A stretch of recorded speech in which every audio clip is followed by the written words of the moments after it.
per ounce. Zencash is trading at $37, and the average price of Bitcoin is $10,290.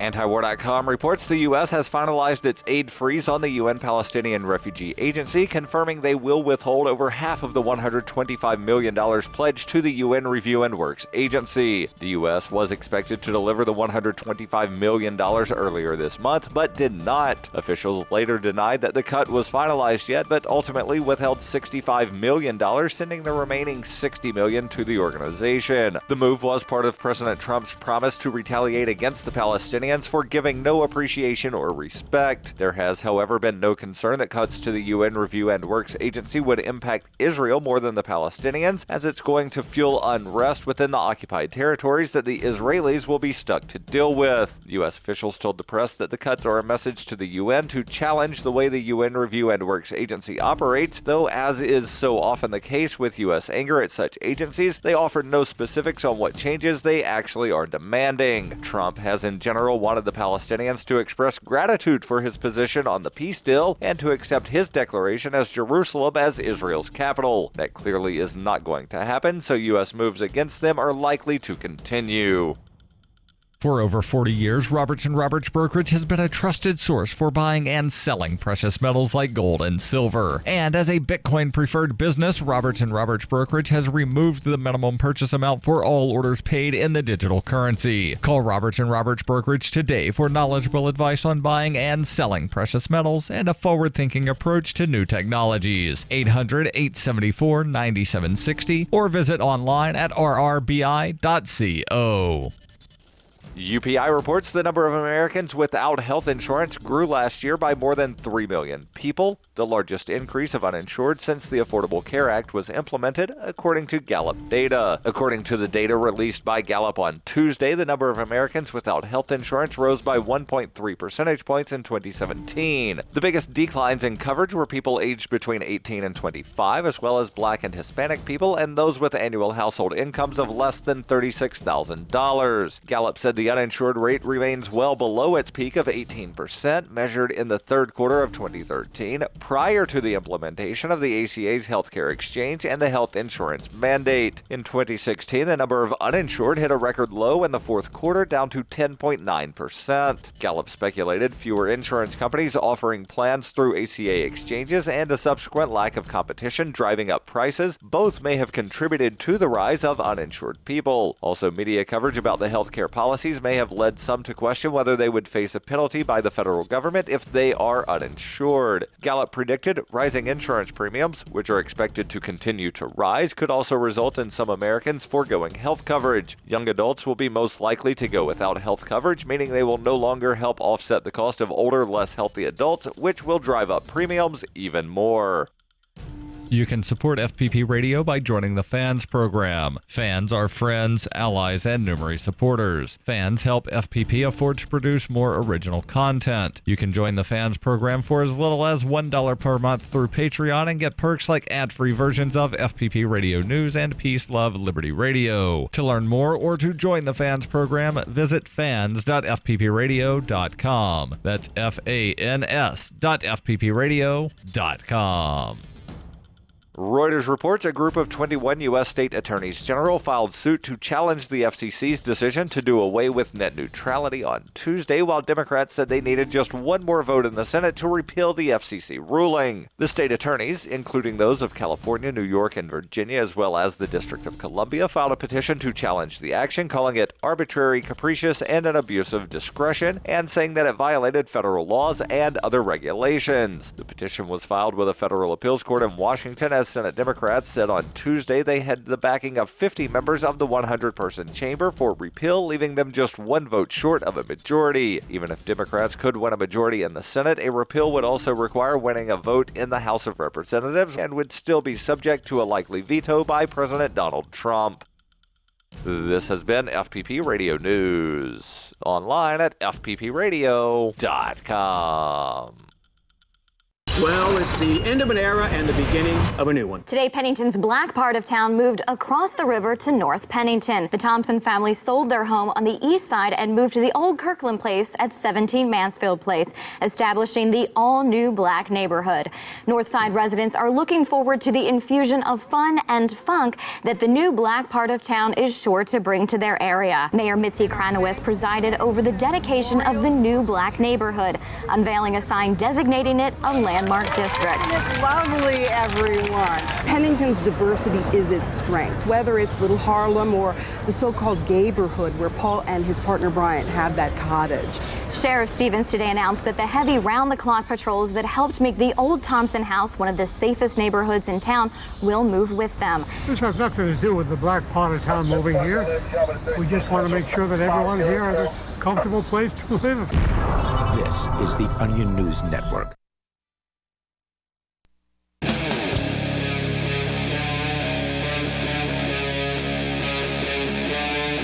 Free Talk Live.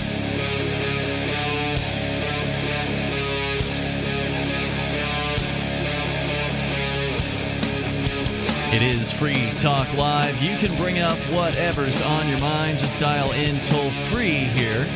Our number is 855-450-FREE, like freedom. That's 855-450-3733. And we've got Skype as well. You can Skype in here at Skype username LRN.FM. Plus, you can get on our Discord, which is available to you at discord.lrn.fm. We've got a call-in line there, so you can actually connect to us that way. And so far, everybody that's called on Discord has sounded fantastic thus far. And sound quality is important. If you sound good, then we might be keeping you on longer, just because it's easier to understand you in that case. So you can join us here, as always. You can bring up anything that you want to discuss.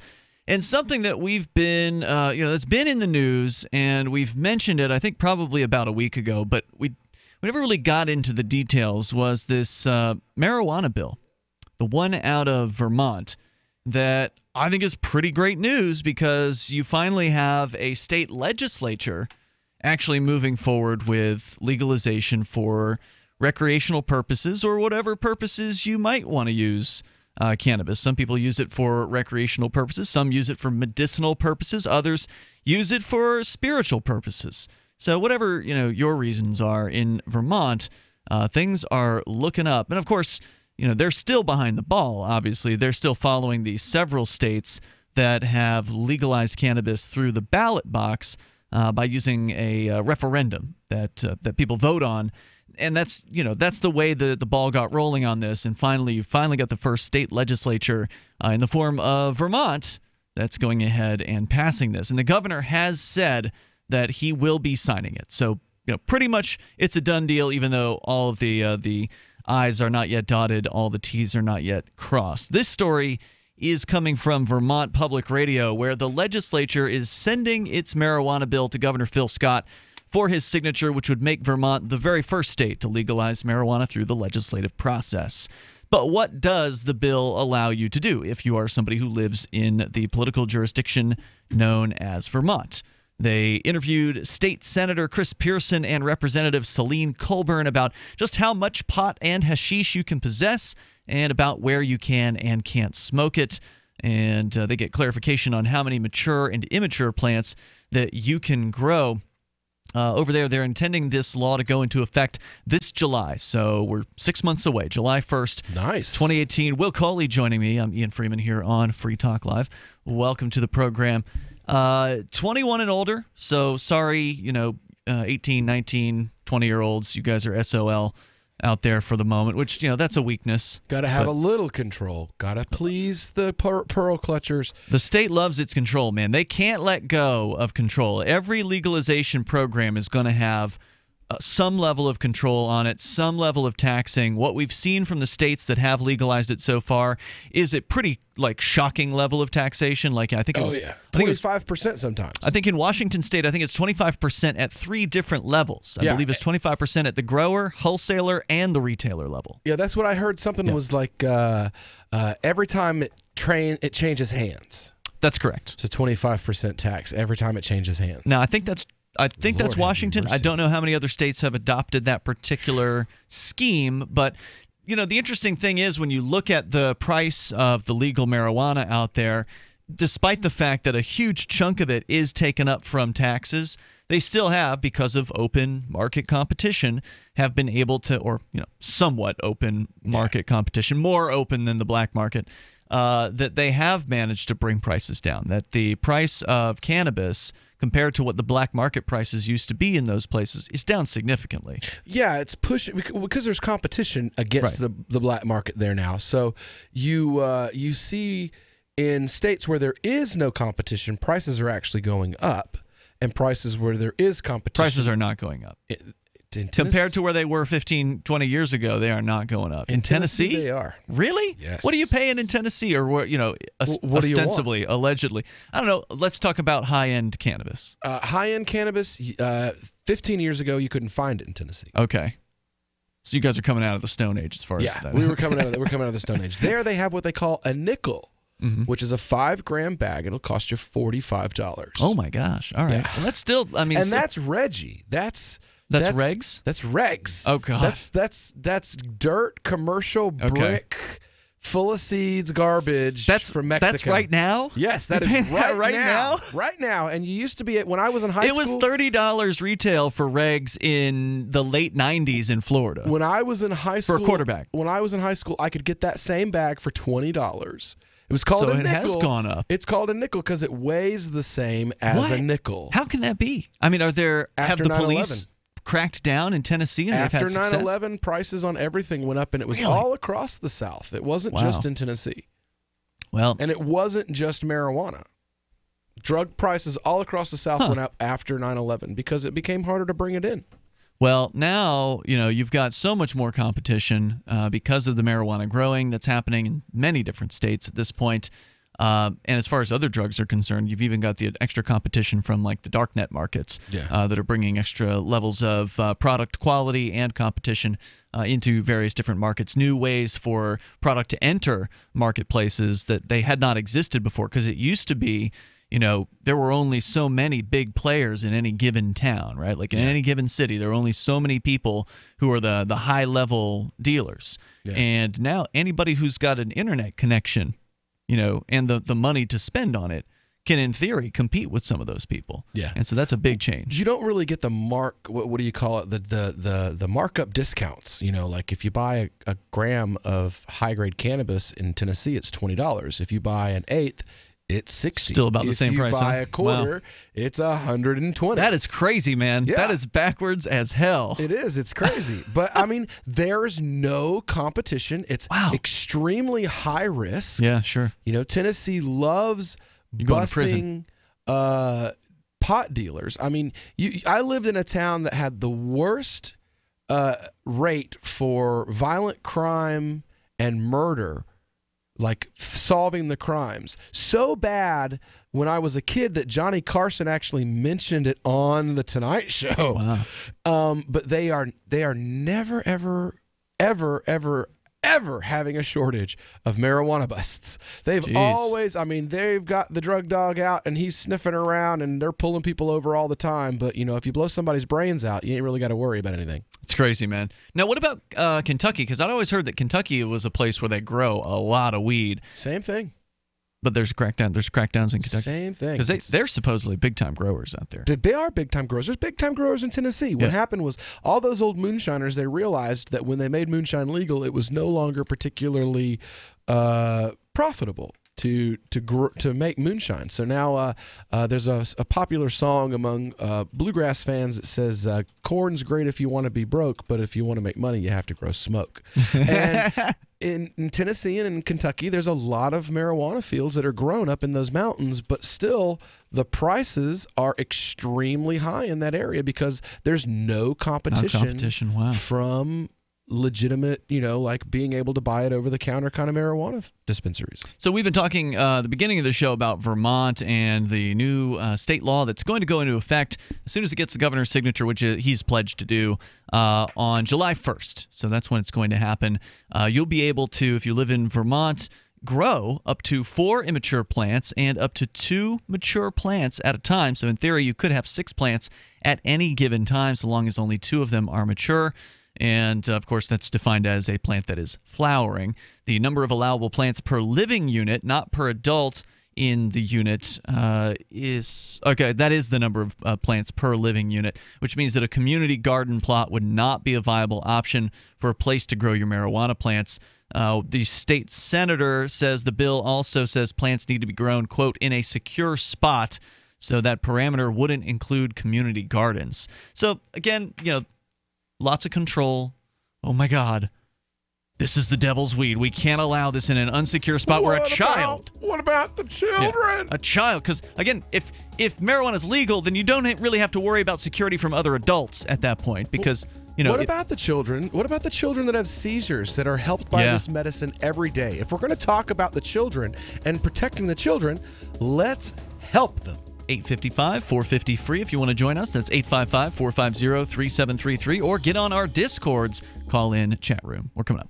And not to mention the shedding, I would vacuum the carpet 3 times a week. Frodo was scratching all night long, bouncing on the side of the bed, keeping me awake the whole entire night from all the scratching and chewing. It kind of makes you neurotic. Does your dog itch, scratch, stink, or shed like crazy? Mounds and mounds of fur all over the place. Come to Dinovite for help. DINOVITE.com. If you want the dog to be healthy, you got to feed it something healthy. Dinovite is nutrition. The omega-3 fatty acids. Flaxseed, zinc, alfalfa. Our vitamins and enzymes replace the nutrients cooked out of most commercial dog foods. He gobbles it up. He's not up all night scratching. His shedding is minimal, and it is such a pleasure to have my calm, relaxed, non-shedding puppy back. And I have to thank Dinovite for that. Don't let your dog itch, scratch, stink, or shed like crazy. Come to Dinovite for help. 859-428-1000. 859-428-1000. DINOVITE.com. I got my Blink home security system delivered right to my door. I downloaded the app and it walked me right through the easy setup. Even with my complicated router system, I was done in like 10 minutes. Now it notifies me whenever something moves in front of the wireless cameras, or I can just check it whenever I want right from my phone. And I got you a deal. Get 3 Blink cams for what the other guys charge you for 1, plus an extra 10% off. Visit blinkprotect.com/FTL. blinkprotect.com/FTL. blinkprotect.com/FTL. I've said it many times on air, and I'll say it here. The New Hampshire Liberty Alliance is one of the most important organizations for freedom in the world. New Hampshire is ground zero for freedom, and the NHLA is the best organization at promoting effective liberty activism. This ad is sponsored by Free Talk Live, and I, Mark Edge, am a lifetime member because I believe in the NHLA. Please check them out at nhliberty.org. Not everyone can move right now, but you can support the cause. Donate top cryptocurrencies or old-fashioned U.S. dollars, nhliberty.org. Visit their website and see what they're all about, nhliberty.org. Since time began, tyrants have taken aim at personal liberties.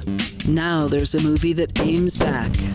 The government has no more right to tell us what to put in our bodies than they have to take our guns or tell us what books we can read. 6 drug police were eaten by bears while raiding a marijuana farm. On your knees, you dirty hippie! Jesus. On your knees! What's the problem, officer? Today, many cops who enforce pot laws do so only because it provides them with cushy jobs, good benefits, and a chance to push people around. I was an undercover narcotics officer. The drug war is nothing but a farce. The Second Amendment says you gotta keep you and your gat intact.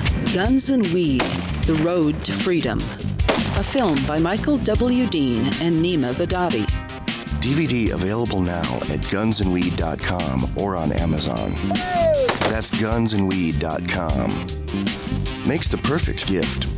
Remember, that's gunsandweed.com.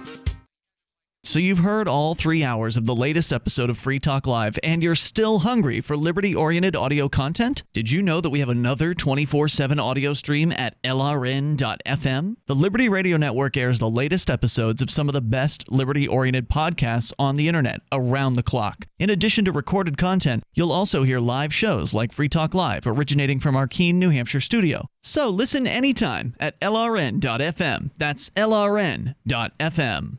I love My Magic Mud. I drink a lot of coffee. I had stains on my teeth. Then I found My Magic Mud, and I was told it would remove stains. So I paid attention when I brushed the first time. My Magic Mud is black tooth powder, and the difference it made in my teeth in one application was noticeable. With 4, my teeth were as white as you normal folks out there. Please go to mymagicmud.com and buy a jar. There's 150 applications for $25. You can use Bitcoin, mymagicmud.com. What's up next? Visit the Liberty Radio Network program guide to find out at shows.lrn.fm. That's shows.lrn.fm. It is Free Talk Live. We'll take your calls about what you want. You can take control of the airwaves here at 855-450-FREE like freedom. That's 855-450-3733. Skype username is lrn.fm. We've also got a Discord. You can go to discord.lrn.fm and get in the on-air call-in line there as well as chat with other Free Talk Live listeners and listeners of Call to Freedom, lrn.fm, and more. It's actually turned into apparently the #1 libertarian Discord. Of course. Out there in like less than a week's time. Of course it has. Thank you to everybody who has embraced the Discord. I understand the critique from your co-host today, Chris Wade, who's a privacy nut, and I love him for it. But as he points out, Discord is a centralized service. It's run by a corporation. If that corporation goes out of business, it's gone. If that corporation wants to turn over its log files to some police agency, they're going to do that. So, you just got to keep that in mind. You're just having a chat. It's just a chat. If you got something secretive to talk about, that's not the place for it. Yeah. Anyway, go to dash.org to learn about Digital Cash. It is a digital money platform designed to replace cash and help people manage their own wealth. It's fast, it can be private and easy, fees are low, and transactions are quick and can be confirmed instantly. You can pay anyone, anywhere in the world, anytime for just pennies on the dollar. And Dash is decentralized and run by users who earn rewards for helping run the network and make governance decisions. Anyone can invest in Dash and earn rewards for helping run the Dash network. So join Dash and help create a better financial system for everyone. You can take back control over your financial future today and find out more at dash.org. There's a lot of momentum behind Dash right now. So go to dash.org and you will find out why. As we continue here, it's Ian and Will in the studio tonight. We've got more to say here on what's it going to look like. What is legalization going to look like right next door, basically, to the LRN studios? We're about a half hour's drive from Vermont, where we are right now. Right across the border. And in 6 more months, Vermont is going to be legal. Now, does that mean that the doors to marijuana stores are going to throw themselves open on July 1st? I hope so, because I want to go check it out. Yeah. I haven't made any trips over to Colorado or Washington or anything like that, so it'll be interesting to see if Vermont gets it done before Maine or Massachusetts, who also legalized cannabis by the ballot box in 2016. And I think one of those two states, I believe it's Massachusetts, is also expected to go live with retail shopping for cannabis purchases this summer as well. So it's going to be a race between those two states. Looks like New Hampshire's governor, unfortunately, is siding with the police. He's being a stick in the mud, and even though he supported a minor amount of decriminalization in 2017, which was a step in the right direction, he has said no thus far to legalization, and right now the state legislature doesn't appear to have the votes to do an override. Because if the governor said no, but then there was, I think it's either 60 or 66%, I forget which one. It's a fair amount, sort of super majority of the state legislature. If we had that kind of support for legalization, we'd just be able to override the governor, and then it would happen. So hopefully, it won't be much more than another year or so before this gets ironed out here in New Hampshire, but it still could, in theory, happen this year. We'll see. Anyway, if you want to join us here, the toll-free number is 855-450-FREE. We go to Ricky in Pennsylvania on Skype. Go ahead, Ricky. Thank you there, brother Ian. I'll tell you, I love the joke around, brother, but, I'm probably going to be somewhat serious from this point for a while in the future. All right, get serious. Let's hear it. Well, I hear what you're saying, and about cannabis and all these things. Now, I'm going to tell you right now, there's lots of problems down here in the Commonwealth. There has been for the past several years. The state has become incredibly aggressive with us. The state's always been aggressive. What makes them more aggressive now? Well, the reason why is, and I'm going to be honest with you, like yours truly. I'll be honest with you. Are you normally not honest? No, it's a manner of speech. Okay. I'm always. Go ahead then. Well, see, here's an example. Law enforcement. I'll tell you here. Now, I don't know about other areas. I mean, I know different areas have different problems for different reasons. Now, here as an example, law enforcement has a total different point of view than some of these areas you speak of. I mean, as an example, they're my biggest supporters for office. The law enforcement are your biggest supporters for office. Okay. One of them, because really all you need to know. So you've got an endorsement.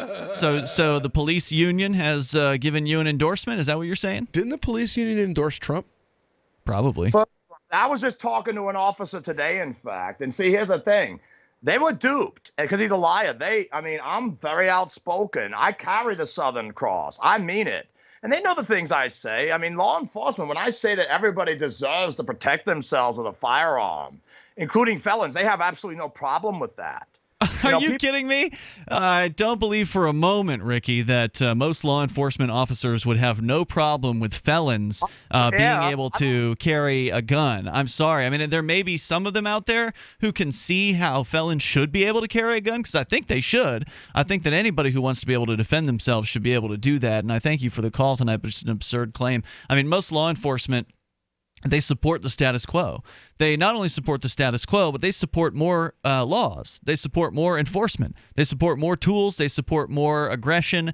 I've seen it happen so many times at the State House where these cops will come out and they're getting paid by the taxpayers to come out and sit in the State House hearings. I'm going to be going to some tomorrow. I guarantee you there's one at 10 a.m. tomorrow morning to abolish DUI checkpoints, and you better believe the police are going to be there with all their brass and their Police Chiefs Association, and they're going to come out, the state police, they're going to come out and they're going to tell you how dangerous we need, first of all, the federal money. Yeah. For the DUI checkpoints, we really need. We need that federal money. But we need to keep the roads. We've got to keep the roads safe because these DUI checkpoints are helping solve. Oh, wait, no, what's that? How many DUIs have you actually busted within the last year? Oh, none? Oh, okay. So in theory, they're keeping the roads safe, and then that's what they'll say. They'll say, "Well, yeah, we don't actually have any. We've got all these other people we arrested for possession of marijuana and cocaine, and all these other folks for get ticketed for motor vehicle offenses. We don't actually have any DUIs." But that's because every drunk in New Hampshire is paying attention to the state press releases. All the drunks that are hanging out at the bars every night in New Hampshire, they've signed up. They're getting the faxes from the state police. Every time the state police send out information letting the drunks know, hey, we're going to be in Walpole, New Hampshire, Saturday night from 10, at some point or at some time. All the drunks in all the bars, they all have they're really well-networked people, those drunks, and they are paying close attention. I mean, that's what the state would have you believe, is that the word just gets around, and that because the people know that the DUI checkpoints are happening, that's why they don't come out on the roads. You buy that, right? The drunks you've known in your life. If there's I used to work in a bar. Yeah. I worked in a bar for 6 years. And if there's a DUI, what happened is on the nights that there were DUI checkpoints, people just plotted their route home around the DUI checkpoint if they knew about it. And if we're out there, that's what we actually help people do, because the activists here, if we find out there's a DUI checkpoint, we go out there with signage and we find that route around for people, and we let them know before the turnoff where they can turn off to get around the checkpoint. Hey, this is where you need to turn. Turn here. And people do. The toll-free number is 855-450-FREE like freedom. That's 855-450-3733. So we can talk about whatever is on your mind. We've also got Skype. You can Skype in at Skype username LRN.FM. And the new Discord chat room at discord.lrn.fm. You can get in there and interact with other Free Talk Live listeners during the show or any old time, 24/7. And this is Free Talk Live. You can bring up whatever you want. Hunters, anglers, campers, and survivalists. Get back to nature. Expand your horizons with the highest quality, most versatile, unique slingshots and sling bows on the market at slingbow.com. Slingbow products are compact and models start from just $17.98. They're perfect for your bug-out bag or storing in your vehicle. Give yourself and your loved ones the excitement and tradition of Slingbow, a new frontier in archery and truly modern twist on this primitive survival tool. Feel the thrill only at slingbow.com. Water is the single most important thing your body needs, so you want to be sure it's the best for you and your family. Since 2005, thousands have depended on Berkey purified water. The Berkey Guy provides the lowest priced filtration systems in every size. For incredibly delicious water now and in an emergency, get to goberkey.com or call 877-886-3653. 877-886-3653. goberkey.com. Don't worry about things you can't control. Isn't that what they always say? But it's about impossible to avoid worrying about what's going on these days. The government has used the war on guns, the war on drugs, and the war on terrorism to tear our Bill of Rights to shreds. But you can fight back. The 10th Amendment Center has proven it, racking up major victories. For example, when the U.S. government claimed authority in the NDAA to have the military kidnap and detain Americans without trial, the nullifiers got a law passed in California, declaring the state's refusal to ever participate in any such thing. Their latest project is offnow.org, nullifying the National Security Agency. They've already gotten model legislation introduced in California, Arizona, Oklahoma, Missouri, and Kansas, meant to limit the power of the NSA to spy on Americans in those states. We'd be fools to wait around for the U.S. Congress or courts to roll back Big Brother. Our best chance is nullification and interposition on the state level. Go to offnow.org, print out that model legislation, and get to work nullifying the NSA. The hero Edward Snowden has risked everything to give us this chance. Let's take it. Offnow.org. Ross Ulbricht was convicted in early 2015 of running the infamous Silk Road Underground Market. The Silk Road was a gift to humanity and helped reduce the harms brought on by drug prohibition. For this good deed, Ross has been sentenced to life in prison with no possibility of parole. Now, an appeal is Ross's only chance, and he needs your support. Please visit freeross.org, where you can contribute via various methods, including Bitcoin. Visit freeross.org. That's freeross.org. LRN.FM is proud to announce our official listening apps for Android and iOS devices. Now you can easily tune into our streams anywhere, anytime on your smartphone or tablet. Just visit apps.lrn.fm or search for LRN.FM in the Android or Apple app stores. Please download, rate us 5 stars, then share the link on your social media and let your friends and family know how you're listening to LRN.FM. Download it now, free at apps.lrn.fm. Why did you move to the Shire? I moved here to the Shire because there's other people around who take liberty just as seriously as I do. I moved to the Shire because I saw videos of people challenging authority and thought that I could get support myself. It called to me, like, do this right now. I wanted to be around people like me who got it. And once I got here, I knew there was nowhere else that I wanted to be. I've always wanted to change the world. So I moved to the Shire to join people who were actually working towards doing the same thing. The people here are awesome, loving, and positive. It was for the adventure and for the feeling of something important is happening here. And I just wanted to come to sort of be part of that. Visit ShireSociety.com to read and sign the Shire Society Declaration and learn the reasons why, if you love liberty, you should immigrate to the Shire. Plus, add yourself to the Shire map at ShireSociety.com. That's ShireSociety.com. If you enjoy LRN.FM, please contribute to your favorite shows via their websites and become an amplifier at amp.lrn.fm. That's amp.lrn.fm.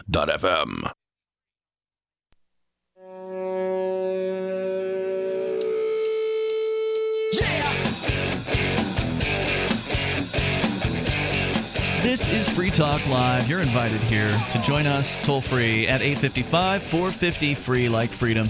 That's 855-450-3733. We do have Skype, and the Skype username here is LRN.FM. You can also join us in the Discord chat, where we have an on-air call-in line chat room at discord.lrn.fm. With you tonight, it's Ian. And Will. Also, you can get your Blink home security system for basically the cost of what the other guys might charge you for one camera. You get 3 Blink cams.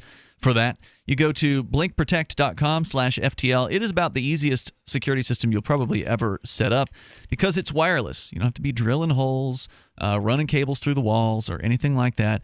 You just unbox it, pop the batteries in the cameras, and set it all up via the Wi-Fi device of your choice. So it could be your tablet, your smartphone, or whatever. And once it's all set up, you decide how often you want to get updates as far as what time frames, how long the clips should be, if it detects any motion, how long those clips are that it sends you to your device. Super easy to do. Go to blinkprotect.com/FTL. Like Free Talk Live. As we continue here, we're going to take more of your calls and thoughts, and then more about Vermont's legalization program. We'll tell you about that. But first, Socrates is on the line, I believe in New Hampshire. Go ahead, Socrates. You're on Skype. Indeed. I can confirm I am in New Hampshire. Welcome. Two-part question. First, there's a fellow liberty activist, Adam Kokesh. I believe there's recently been some news that he's been arrested again for some unknown reason. I'm not sure if you guys might have the intel. Yeah, I don't think it was an unknown reason. The story came in late last night, actually. Somebody called at the very end of the show, and apparently he had gone to file for his papers to be president, to run for president of the United States, or as I believe he's been calling it, not president. Not president. The United States. And then apparently on his way back from doing that, the police pulled him over and somehow were able to search. I think they brought a drug dog around from the video I saw a clip of last night.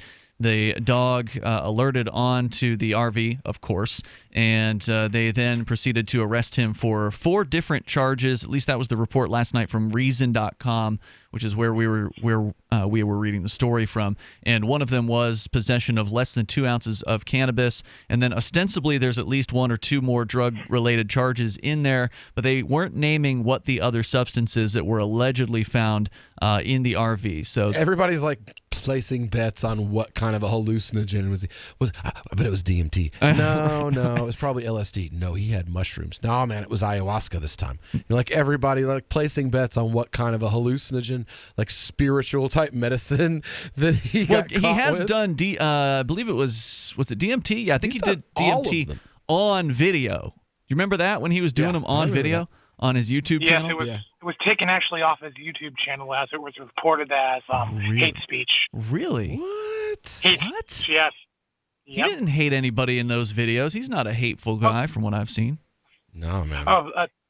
Consistency is not something that's in Google's repertoire recently. No doubt. Well, apparently, according to the official Adam Kokesh Steam It blog, which Adam is one of the bloggers over there, and I also have an account there. It's an interesting site. He points out that, and presumably this is somebody who is a friend of Adam's because it's being written in the third person, Adam's bail has been set at around $76,000. And apparently, according to Singularity in our Discord, they have already raised $6,000 worth of Steam. So the cryptocurrency community on Steam has stepped up and has taken care of this already. On that token, what is the bail? The rumors that I'm hearing is 80,000. Is that accurate, or 76, is it 80,000? According to this, is $76,000. And that's not the bond. That's actually the bail. The bail to get free. Right. So you'd have to pay 10% of that to the bondsman. That's right. Correct. Oh, okay. All right. On a slightly separate notion within New Hampshire, in the last few months, at least Manchester had about 5 hookah bars. They've all been shut down. What? Why? All of them, uniformly were shut down. And that's what I was hoping that you guys would know. The only thing that I hear is that the mayor of Manchester said he's trying to address the opium epidemic by targeting hookah bars. What? And what they're doing and I can actually name them if you'd like. But there's 4 offhand that close within 30 days of each other. And what they've been doing is they've been taking away their liquor licenses and they've been charging them fees and these fees make it untenable to actually continue doing business. Aww. That's unfortunate. At this point, the Manchester, New Hampshire is free for any smoking lounge. If you want to be free to have a hookah, that's considered to be part of the heroin epidemic. So, if you see a nail, you better jump on it with full force because it doesn't seem like they're addressing any of the problems that are coming right at them. Wow, what a disappointment. I mean, I remember when years ago there was actually a hookah lounge here in Keene, New Hampshire, little old Keene, little college town, population 23,000 when the college is in session. And there was a hookah lounge here that we would actually go to for social Sundays, where the libertarians kind of get together and hang out on a Sunday evening. And it was a great location for it. It was really cool, like kind of chill atmosphere with couches and like board games and stuff like that. And it was very, very nice. And they actually had a BYOB policy, because they weren't able to get the liquor license, or at least they were trying to or whatever, and they just, at that time, they hadn't been successful at it. So until they were able to get the liquor license, it was BYOB. So we were bringing in whatever we wanted to. I mean, back then there were some Free Staters who were running a brewing company, and they were sponsoring Free Talk Live. So I was being sent so much alcohol as part of our payment to for the advertising. I wasn't able to to even begin to drink it all. So I just bring these huge, like, what are those 20? What are those big old bottles of beer that are like humongous, 40. like at least two. 40. Yeah, I don't know if they were that big, but they were at least 20 ounces. I mean, they were big, maybe 40. But just what giving happened them to the away. lounge? Unfortunately, it was a partnership, as I understood it. This is just what I've heard. I didn't hear this directly from either of the partners who owned it. But one of them was a guy who owns the local, what they call campus convenience. There's a little convenience store right on the corner of the lot of the college campus here, Keene State College. He owns that, and that's probably that's what keeps him busy. That's his main business.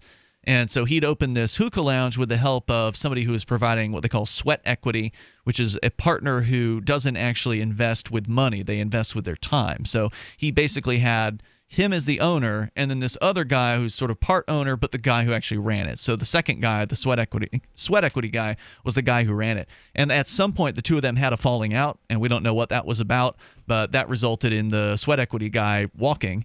And so the dude had nobody else to run the place. And it literally sat there with all the decorations and everything just looking as, pristine, just sat there closed for months and months. I guess while the guy still had to sit on the lease, still had to pay on his lease. And, he didn't have anybody to run the place, and then finally went out of business.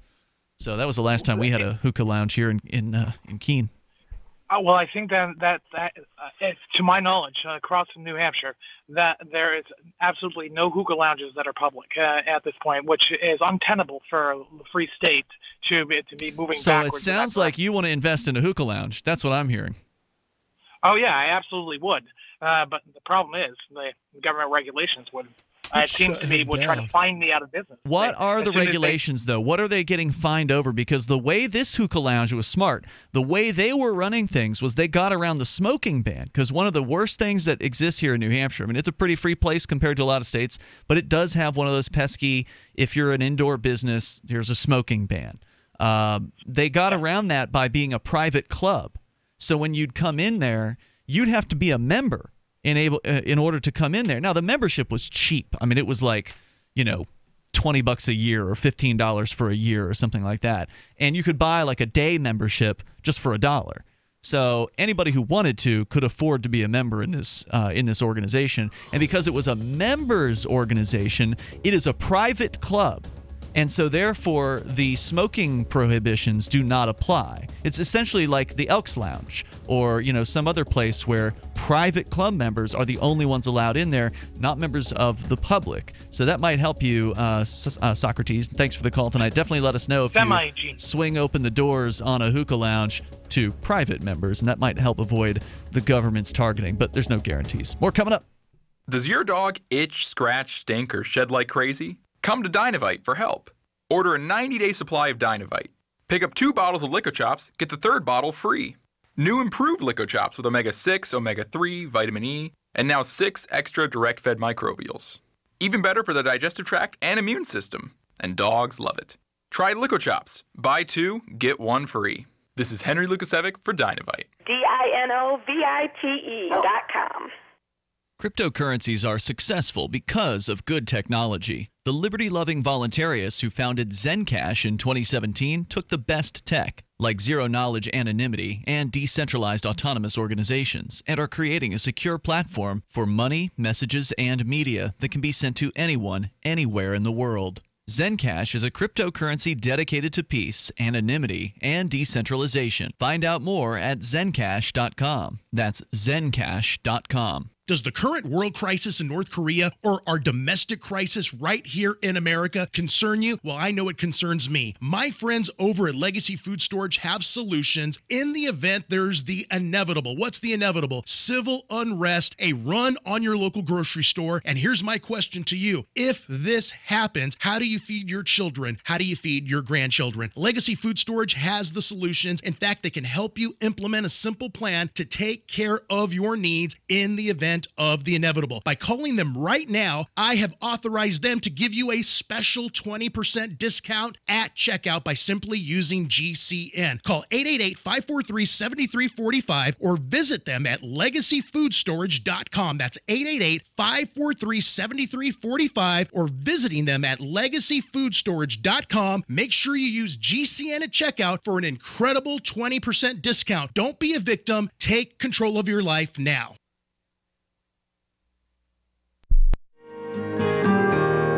So the protection of life, liberty, and property is what the Free State Project is all about. But it's an effort to move 20,000 people who understand. It's about demonstrating to the entire country that, yeah, we can have a free market, a truly free market. Making it just a freer, great place to live. It's the world's largest voluntarist libertarian community, and it's only getting bigger. That's amazing, to be able to move to a place where other people passionately believe in being free and independent. What the Free State Project is managing to do, though, is to put their money where their mouth is. It's physically getting up across the country and saying, let's go someplace and let's demonstrate the power of these ideas. There's a lot of kind of philosophy that surrounds liberty. There's a lot of thinking about it and talking about it. But here in New Hampshire, people are doing it. 101 Reasons Liberty Lives in New Hampshire, a documentary by Free State Project early movers. Watch it free at 101reasonsfilm.com. 101reasonsfilm.com. There are lots of ways to listen to Free Talk Live. Our podcast has been around since podcasts began, and now the FTL feed is loaded with content besides our full show archives. Did you know that we make it easy for you to customize your podcast subscriptions? We have different feeds, one that includes only our full shows, one with just the Daily Digest, and one with just the Edgington Post. You decide what you listen to. It's quick and easy to customize your feeds at feeds.freetalklive.com. That's feeds.freetalklive.com. So you've signed the Shire Society Declaration and are planning your move to New Hampshire to be around more liberty-oriented people. Next, sign up for the Shire Society Forum at forum.shiresociety.com. There are a bunch of people there who are already in the Shire, and they want to meet you. If you're already in the Shire physically, you should also come by the forums. Remember, not everyone uses Facebook. New people are signing up for the Shire Society Forum every month, so drop in and say hello at forum.shiresociety.com. You're listening to the best liberty-oriented audio streamed around the clock, on the air, and online. This is the Liberty Radio Network at LRN.FM.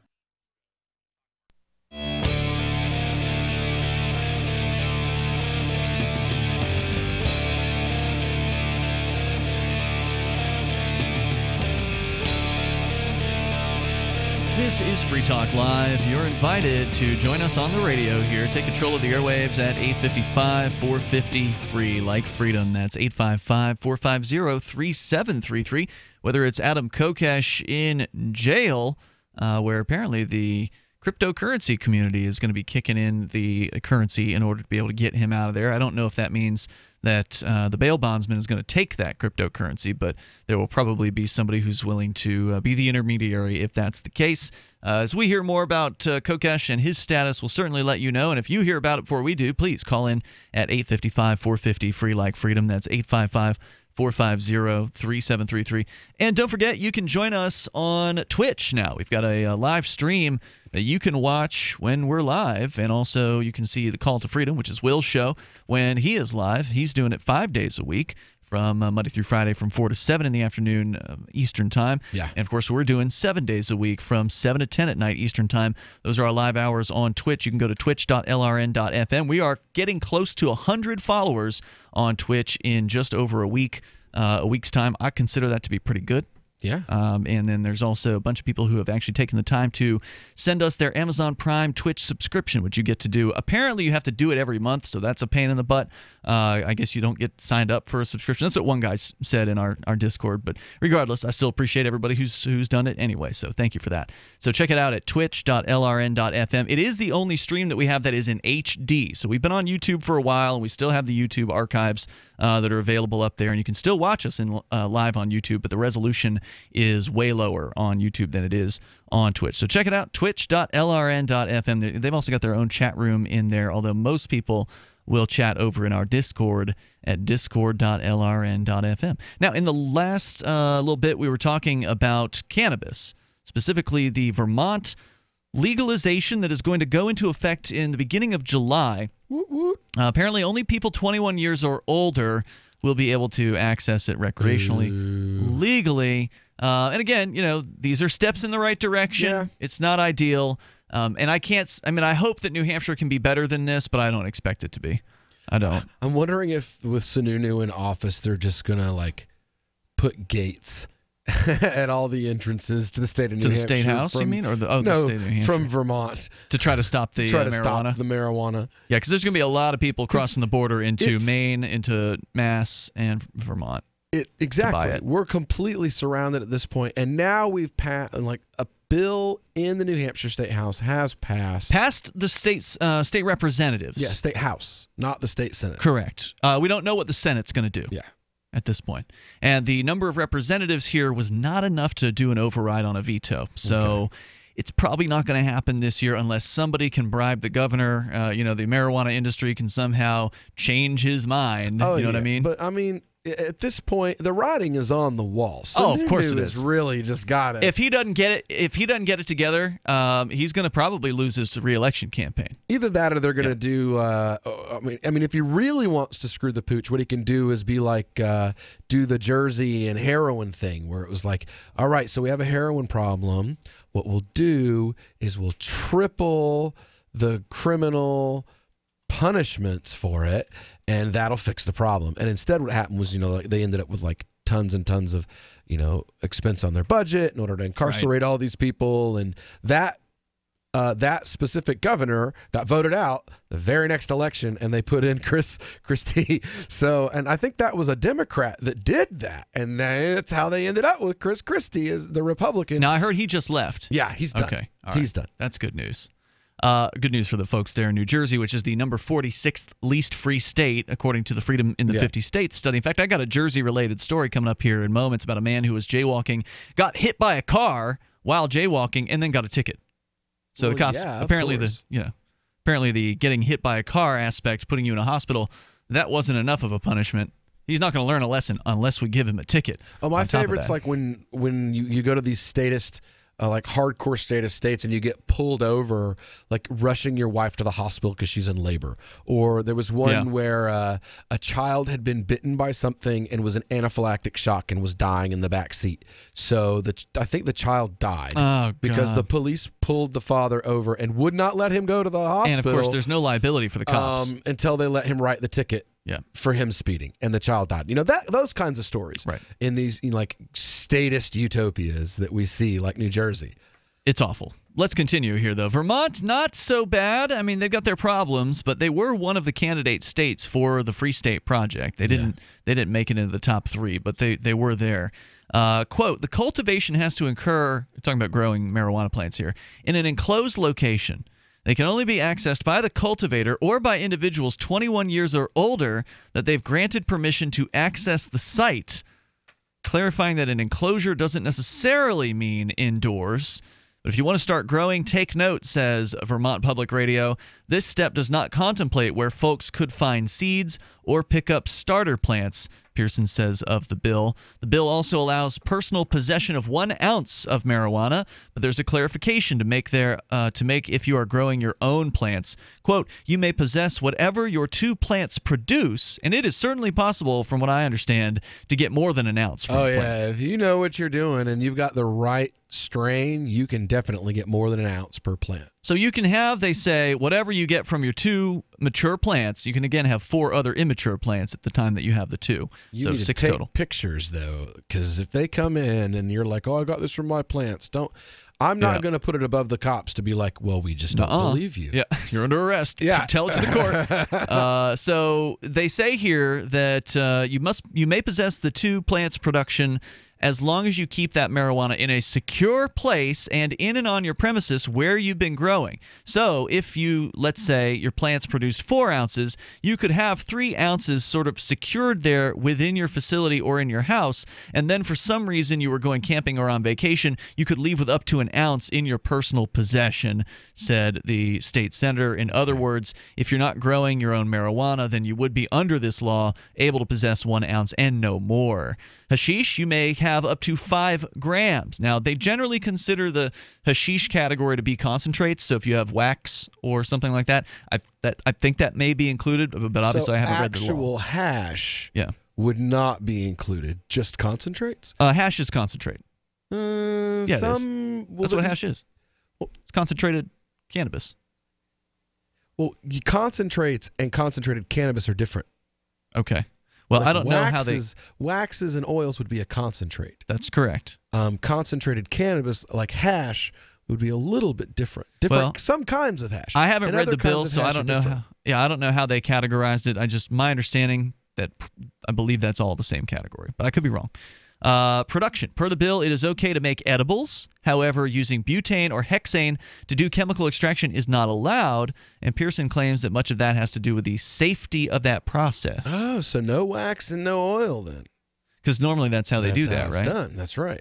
Will commercial... I thought there was CO2 as an option to extract. I thought that was an option. I'm pretty sure they're going to include that under that fairly soon. This, again, is just an interview with VPR, so it's not the full bill. It's not whatever all the damn rules are. Medical marijuana, Colburn says this bill doesn't mean you can just get marijuana at a medical dispensary. You'd still need to be a patient in the state's medical marijuana program in order to do that. He says this really allows for home grow and just possession. It doesn't create, here's what we were wondering, it doesn't create any kind of retail market for Vermonters. So there's not going to be a store that you're going to be able to walk into. Is the sale or exchange prohibited? That's an excellent question. Or barter. And that is not addressed here in this interview. Casual exchange. Well, now, that says here possible gifting. Quote, I don't think there's any limit on gifting as long as the possession, is within the limits of the law. So up to an ounce, he says, is an acceptable gift. Now, the question is, can you do what they're doing in Maine, where you can buy like a pencil and get a free bag of weed, or you're paying for a free bag of weed to be delivered to your house, but you just pay a nice hefty delivery fee. Yeah. So the delivery fee is what you're paying. Yeah, it's a $100 delivery fee for an ounce of weed. Exactly. So we'll see what kind of creative things the marketplace comes up with. And again, there presumably is also a prohibition on sales, but we haven't read the bill, so we don't know. If you know and you want to call in and share that with us, please do. Here. Well, that's how it is at D.C. You can possess, but not sell, up to a quarter of a pound, but you cannot sell. You can gift. So if at the Cannabis caucus, they had shown up and there was pounds and pounds of marijuana there and concentrates as well, and they had gifted an ounce of cannabis to everybody there. They couldn't arrest anyone because of the amount of cannabis there. They'd literally figured the numbers out and everything to make sure that it was safe. According to the story, another piece of bad news here is they will be prohibiting smoking outdoors. In public places. So presumably on private property, it's okay. More coming up here in moments. So, it's not total freedom. What about outdoors on private property? I think so. But more coming up.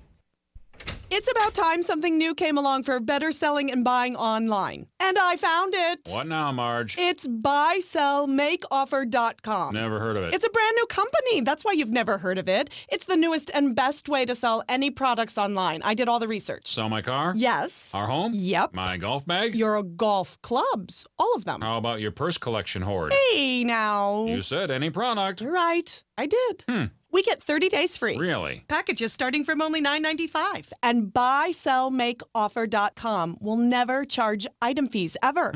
Never. And this is cool. Listen to this. You can even use Skype or video to show your items. That's cool. Yes. All we have to do is go to the website, sign up, and then load our stuff to sell. I love this site. BuySellMakeOffer.com. BuySellMakeOffer.com. You got it? BuySellMakeOffer.com. BuySellMakeOffer.com. Better selling, better buying.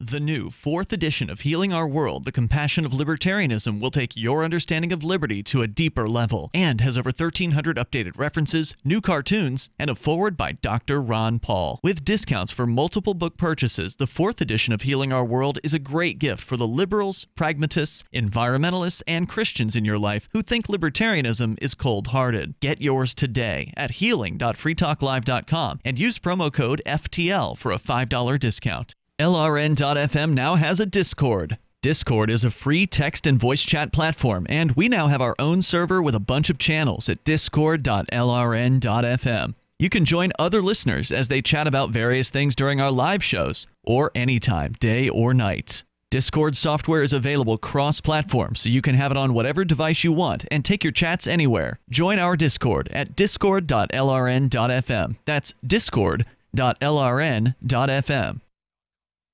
You're listening to the live edition of Free Talk Live. Hour number 2 is next after the news here on the Liberty Radio Network at LRN.FM. From Keene in the Shire, the Liberty Media capital of the world, this is Daryl W. Perry, host of FPP Radio News for Wednesday, January 17th, 2018. Silver is trading at $17.20 per ounce. Gold is valued at $1,336 per ounce. Zencash is trading at $37, and the average price of Bitcoin is $10,290. Antiwar.com reports the U.S. has finalized its aid freeze on the UN Palestinian Refugee Agency, confirming they will withhold over half of the $125 million pledged to the UN Review and Works Agency. The U.S. was expected to deliver the $125 million earlier this month, but did not. Officials later denied that the cut was finalized yet, but ultimately withheld $65 million, sending the remaining $60 million to the organization. The move was part of President Trump's promise to retaliate against the Palestinians for giving no appreciation or respect. There has, however, been no concern that cuts to the UN Review and Works Agency would impact Israel more than the Palestinians, as it's going to fuel unrest within the occupied territories that the Israelis will be stuck to deal with. U.S. officials told the press that the cuts are a message to the UN to challenge the way the UN Review and Works Agency operates, though as is so often the case with U.S. anger at such agencies, they offered no specifics on what changes they actually are demanding. Trump has in general wanted the Palestinians to express gratitude for his position on the peace deal and to accept his declaration as Jerusalem as Israel's capital. That clearly is not going to happen, so U.S. moves against them are likely to continue. For over 40 years, Robertson Roberts Brokerage has been a trusted source for buying and selling precious metals like gold and silver. And as a Bitcoin-preferred business, Robertson Roberts Brokerage has removed the minimum purchase amount for all orders paid in the digital currency. Call Robertson Roberts Brokerage today for knowledgeable advice on buying and selling precious metals and a forward-thinking approach to new technologies. 800-874-9760 or visit online at rrbi.co.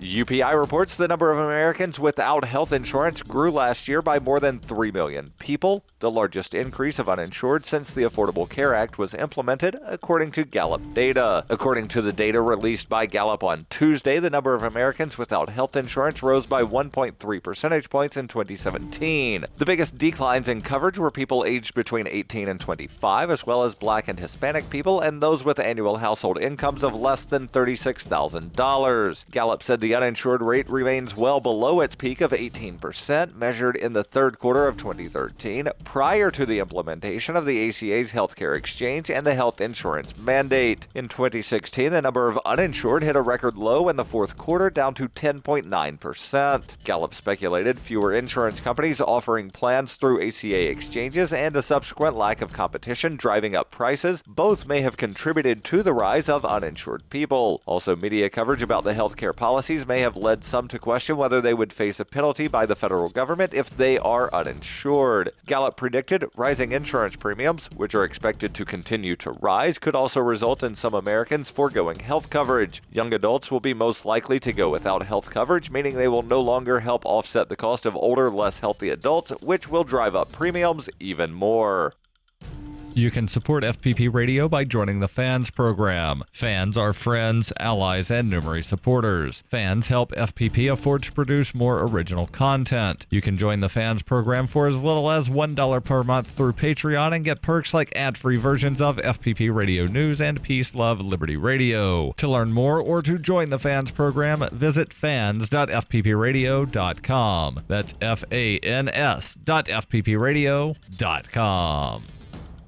Reuters reports a group of 21 U.S. state attorneys general filed suit to challenge the FCC's decision to do away with net neutrality on Tuesday, while Democrats said they needed just one more vote in the Senate to repeal the FCC ruling. The state attorneys, including those of California, New York, and Virginia, as well as the District of Columbia, filed a petition to challenge the action, calling it arbitrary, capricious, and an abuse of discretion, and saying that it violated federal laws and other regulations. The petition was filed with a federal appeals court in Washington, as Senate Democrats said on Tuesday they had the backing of 50 members of the 100-person chamber for repeal, leaving them just one vote short of a majority. Even if Democrats could win a majority in the Senate, a repeal would also require winning a vote in the House of Representatives and would still be subject to a likely veto by President Donald Trump. This has been FPP Radio News, online at fppradio.com. A new medical study on the effects of marijuana use confirms that everyone knows you're high and that you'll never stop feeling like this. Everyone can smell the marijuana on your breath and on your clothes. Everyone is laughing at you. Additionally, the in-depth report reveals that despite trying to act cool, you're definitely laughing too much and everyone is messing with you. Your parents know you're high. Your friends know you're high. Strangers on the street know you're high. If you're young and you smoke marijuana, you will probably never be able to find a job. And if you're an adult, you will most likely be fired. If you hear a noise, that's probably the police, and you're probably going to jail. While previous studies suggested that it's all good and that we're all made of the same stuff that makes stars, new research indicates that your brain got broken and you shouldn't have done this. Doctors say the study raises important questions such as, what if that wasn't just marijuana and how are you going to get home? This is the Onion News Network.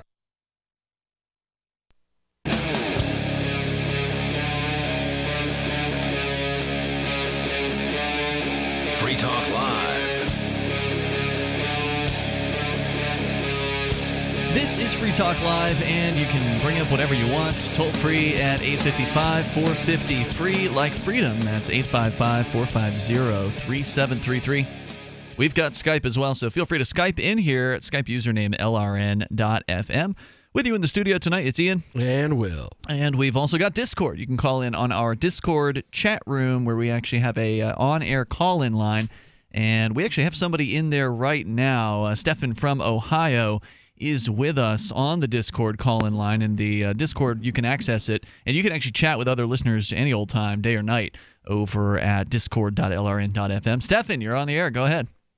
Yeah, speaking of that, we got over 150 members now, so Boom. That's always nice. Nice. Thank you to everybody. I'd like to discuss something you guys were talking about yesterday, this supposed new California secession. Yeah, we had a guy call in last night, Tom from Northern California, who's been calling for a while to kind of update us on the old state of Jefferson, which apparently there was a schism there. Which tends to happen with movements. Once a movement gets too large, people just can't get along, so they have themselves a schism, and that's what happened. And then I guess New California came out of that, and now New California is making headlines this week after having declared their independence from Old California. Now, it's kind of a weak declaration of independence. We actually read it on the air last night because at the very end, it basically says that we are begging the state of California for longer leashes. Yeah, and well, the U.S. federal government to let them secede into the 51st state. Well, how official is this? Have any counties or municipalities, or has anybody, in a government level said we don't want to be a part of California anymore? No, I asked him about that last night, and it sounded like what they've done is they formed their own committees for each county of people who want to be New California, and so they have not gotten any kind of state representatives' explicit support as of what the interview that we did last night. Oh, so this is I didn't have a chance to listen last night. I'm sorry about that, but That's all right. I had heard bits and pieces. But I was wondering that because I've heard of the state of Jefferson, and I knew that's been a thing for decades now. It has. And and I had seen a statement from the people that are behind the idea of the state of Jefferson saying, "Don't let this distract you. You still need to support the state of Jefferson because it has a better chance of happening." Yeah. Well, I don't know which one of them has a better chance of happening, because the state of Jefferson wants to secede also, like New California, into a 51st state. But doesn't that have Oregon in it as well? It depends who you ask, but yes, it should generally be considered Southern Oregon and Northern California. Well, what I was wondering is, what good does this necessarily do? I mean, why do they want to secede from California? And specifically, why are they bringing out these coastal regions out in particular? Okay, so the reason it's the same kind of reason that you hear from people who want to secede upstate New York from New York, because the superpopulated regions like San Francisco and Los Angeles, they tilt heavily left. And so the people who don't like that, who live in the eastern counties, in the northern and southern counties, which aren't as strongly, lefty, apparently, at least this is my understanding of it. Maybe somebody in California can answer this better, but they're upset. And I think understandably so. They don't want to be saddled with a political system that they just don't feel like they have any kind of control over. So I don't blame them for this. But ultimately, they're begging for permission to do it, which is kind of, basically setting yourself up for failure. Yeah, I hear that all the time when it comes to states like New York and California and even Illinois being disenfranchised because of the higher population of, liberal areas. But, the same could be argued for most states that end up, voting for Democratic candidates, especially in presidential elections. I mean, Barack Obama won here twice, even though the vast majority of landmass in the state in congressional districts lean Republican, because we have Cleveland, for example. Right. The difference is Ohio doesn't have, at least that I know of, an active secession movement. So, you're right. The same things get said in a lot of places. There's a lot of people who gripe about the political imbalances, but, there aren't very many places except for California, Texas, that tend to have those kinds of movements. Well, I always offered a bit of a suggestion to these people that felt disenfranchised in presidential elections. I can't speak for other sorts of elections, but this isn't just about presidential. They're mad about the state house and the state politics there as well. Oh yeah, and things like gun laws and property rights and drug California laws. is not a free state. It's 49th out of the 50. The only state worse than California is New York, and New York is a lot worse. But California is certainly no good place you want to be if you care about freedom. Yeah, and the question is, what do you think the likelihood of this happening is? Do you think this is going to gain any traction, or do you think this is something we're going to obsess over for a week and then it'll just kind of fall off? Well, again? I'm certainly not obsessing over it. I didn't even know it had happened. Well, not you specifically, but a lot of people are. And it's going to get some news coverage, and then it's going to fall off the radar, just like the Collexit thing got some news coverage. It's going to fall off the radar. Yeah. They have to do something else newsworthy. Texit got a little bit of... and then it was gone. And it's good. I'm glad those things get news coverage, because, if they're getting ignored, that's bad. The fact that they're getting coverage simply for making this, weak declaration of independence out in New California is good news. It's going to bring new people to their movement. It's going to bring new eyes to their website. And it's going to get people thinking, why can't we do that where I live? Why don't we have a secession movement where I live? Even whether or not they succeed at their secession attempt is really, immaterial. If it gets people talking about secession, if it gets, conversations happening, we weren't going to talk about secession. We didn't even know about that story until the dude called in last night. Yep. I'm glad he did. So it's important for listeners to participate in the show, because half the time we're just doing cryptocurrency stuff all day. We don't even know what's happening in the rest of the world. No, most of the time. Well, let's float a fun little scenario. Let's imagine that something like this happens. Like this New California actually does manage to break away. Good. Do you think that would lead to a slippery slope of other states breaking up? Well, remember, It'd be awesome. Yeah, Please. that'd be great. I would love to see that. Tennessee is 3 different states. Is that right? We talk about it. Like in Tennessee history, when I was in school, we talk about the fact that Tennessee is 3 distinctive regions, both geographically and culturally. That from the Cumberland Plateau to the eastern portion of the state, it is one culture. And from actually, it's many cultures, but it's culturally, it's mostly mountain folk, so to speak. Then in the middle, it's super, super racist, like Shelbyville, Murfreesboro. Like this is the place where the Department of Justice had to go and literally, like, they had to have an argument in open court as to whether or not Islam was a religion. Oh my gosh! Yeah. So, and then Western Tennessee also is another completely different culture. That it's mostly rural, with the exception of Memphis. Is there a secession movement in Tennessee? Not anymore. No, that I know of. So, if there is, it's not big enough that anybody cares about it. Right. Yeah, I mean, so you're saying, do you think it would set off a flash of state secessions to where all of a sudden there's 60, 70, 80 U.S. states? Yeah, I think about that a lot if this were to happen. That'd be amazing. I mean, I don't know. It's not easy to do this stuff. It's not easy to organize. It's not easy to. I mean, if it was easy, people would be doing it left and right. I think, but you only really ever hear about it in Texas, in California, Vermont. Every now and then you might hear something about Hawaii, where there's some, I think, rightfully very angry natives who would love to have their country back.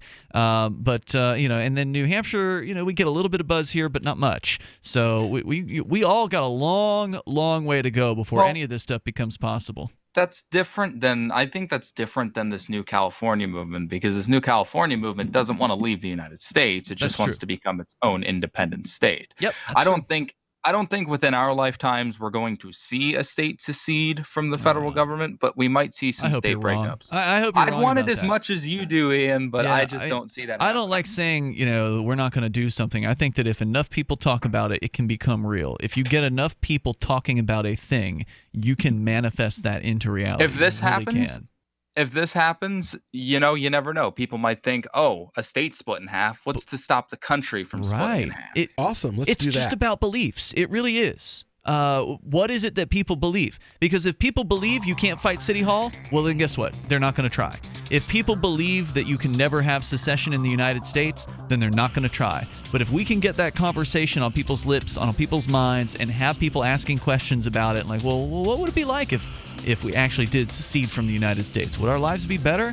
I mean, as long as they don't nuke you, then yeah, I think your lives would be a lot better, because you'd have more economic freedom, more personal freedom, and that's going to make a better life for everybody. Thanks, Stefan, for the call tonight. Yep. More coming up on Free Talk Live. Thinking about getting into cryptocurrency but feel overwhelmed by the high price of Bitcoin? Or maybe you've used Bitcoin in the past, but were turned off by the high transaction fees and slow transfer times. It's time you looked into Dash. Dash is digital international money that you can send anywhere, anytime for less than a nickel. With Dash, your transactions can be instant and private. Dash offers a fully incentivized and decentralized peer-to-peer network where miners are rewarded for keeping the network fast, strong, and safe for its users. Start your journey at Dash.org. Since its launch in 2014, Dash has made a huge impact in the crypto world and is showing no signs of stopping. Check out Dash.org for more information about Dash and get in now on the future of cryptocurrency. Dash.org. Crimes of the Crown by Captain Mark. The Crown casts the world in shadow and claims to be our guiding light. Cowards clamor for security from boogeymen and ghost stories, while I say these hobgoblins are imaginary. I say those they propped up as our liberators are now subsisting on our bondage. I say there is freedom in the black, and that's exactly where we intend to go. The Crown banishes its own officers for exposing its crimes and tortures dissidents to the brink of madness. It dominates the globe and swallows the wealth of generations, leaving only blood and excrement. The Crown calls it piracy to explore frontiers beyond its grasp. So the time has come for us to define the conduct among pirates. I say the Crown has trampled our necks long enough. Need decentralized solutions to centralized problems? Looking for a community of like-minded scoundrels? Or just want some swag to let the Crown know what you think of it? Join the conversation at pirateswithoutborders.com. We won't be hard to find. If you're looking for work, it's a process of elimination, and you're trying not to be eliminated. So here's a tip for making the cut, and this might seem subtle, but to the person interviewing you, it's not. There is a world of difference between applicants who convey, "I need a job," and those who simply ooze, "I want to work," especially in these lean times when many you're competing with will seem desperate in "I'll take anything" mode. If you convey specific interest in this job at this company, you will be conspicuous. Thus, the value of going to school on the company you're applying to before the interview. With money and attention so tight now, effective communication skills have never been more important. For more tips for job seekers and everyone else, hit survivalspeech.com. I'm Holland Cook. The three most important things you can do for Free Talk Live are: 1, share one episode a week on Facebook or in some other social networking site. 2, buy the things you buy online through shop.freetalklive.com. 3, give $5 a month to the AMP program. It's my firm belief that Free Talk Live's AMP program is the best use of your charitable dollar among liberty-oriented organizations. Support all the organizations you love, but make sure you give $5 a month to AMP at amp.freetalklive.com. Cell 411 is a free app for Android and iOS that replaces government-controlled 911. Cell 411 allows you to preset a group of friends or private organizations to show up in any emergency. Cell 411 is a nightmare for the state because it proves their so-called services aren't needed. Cell 411 has had thousands of installs, and of course it's covered by the BIPCOT no government license. Cell 411 because your friends won't shoot you when you're in trouble. Without the government, who would build the emergency services? You and Cell 411. Get it today at getcell411.com. While our satellite channel is free to listen to, it's not free for us. You can help us cover our satellite costs with the chip-in on the right side of the page at lrn.fm.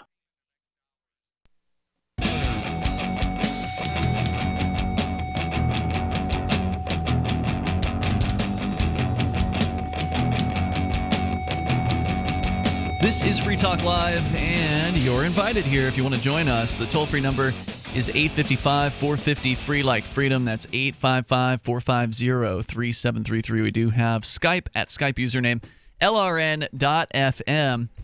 And also, you need to know about Zencash. If you are a liberty-loving person, if you love peace, if you love anonymity, if you love decentralization, you really need to learn about Zencash. You can go to zencash.com, but what I'd recommend you also do is check out the interview that happened today on Call to Freedom, which is your show, Will Coley. Yeah. And your website is calltofreedomlive.com. I don't know if you've even announced this on your own show yet, but your podcast feed is finally up on your website. Yeah. Okay. Yeah. We now have a podcast. Yeah, it's there. And this is a big deal because you used to have a one-day-a-week show. You're we now just did on a live show, and that was it. Right, you're now on weeknights, and you just did, you put the live show out there. You were recording it, but for whatever reason, they just weren't being posted to the old Muslims for Liberty site. I have a friend who has a really extensive collection of Call to Freedom classics. The old episodes. Yeah. But now that you are a full-time 5-day-a-week show, Monday through Friday, 4 to 7 Eastern on LRN.FM, so it's afternoon drive. Now you've actually got a podcast, which means that people who can't listen live, they can listen later. It means you can't win the giveaways, but you can still listen to the show, and it is a good show. So just go to calltofreedomlive.com. You'll see the RSS icon. It looks like kind of like almost like an antenna signal looking thing down at the bottom. That's what you need to click on to subscribe to the podcast. Anyway, today's episode was, you had like a 2-hour long interview with Zencash. And I actually interviewed the same guy when they first started here as a sponsor on Free Talk Live, but mine was nowhere near as in depth. I mean, it was just the two of us talking, and you had like programmer Rich Paul, you had programmer Chris Wade, two Free Talk Live co-hosts. They were in your studio, and then Aria, who's your cryptocurrency expert, was also on the line, and she gave him an A+ rating. Yeah, Aria runs a website. It is basically it's like Yelp. For cryptocurrencies. It's a community-based cryptocurrency rating site, and each week on Call to Freedom, we investigate a different coin. And we try to get developers. It's a Wednesday thing, right? Every Wednesday, we bring in a developer from a coin, and we put them through the ringer. We spend 7 days reading the white papers, checking their trading volumes, researching stories about them, trying to contact developers, and we bring them in and we put them through the ringer. Basically, the idea is we want to protect the listener from scam coins and crap coins and those kind of things. Johnny-come-latelys that are selling ideas rather than results, stuff like that. And we want to protect consumers from that rather than have the government regulate the cryptocurrency industry. And so we spend a lot of our time researching these different coins so that we can tell our consumers about them. If you can't contact the developer of a coin at all, bad sign. Bad sign. Yeah. Automatic C rating. It's okay if they're anonymous. Being anonymous, you can't talk to them. That's the issue. Exactly. And so she looked at this. She looked at Zencash, and she's even more of an expert than any of us here on any of these shows.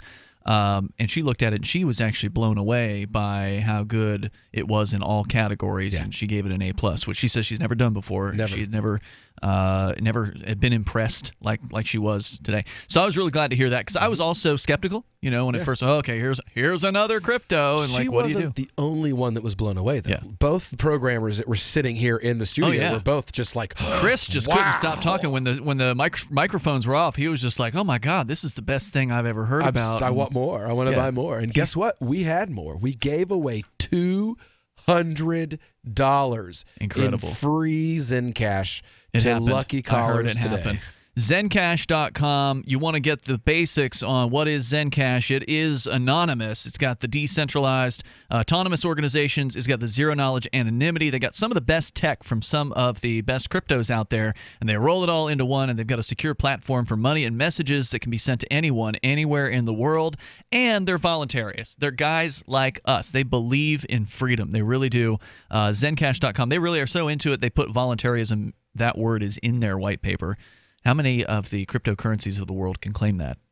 Honest question. I'd really like to know, because if there's some other ones that are out there that are voluntarist, I want to know about them.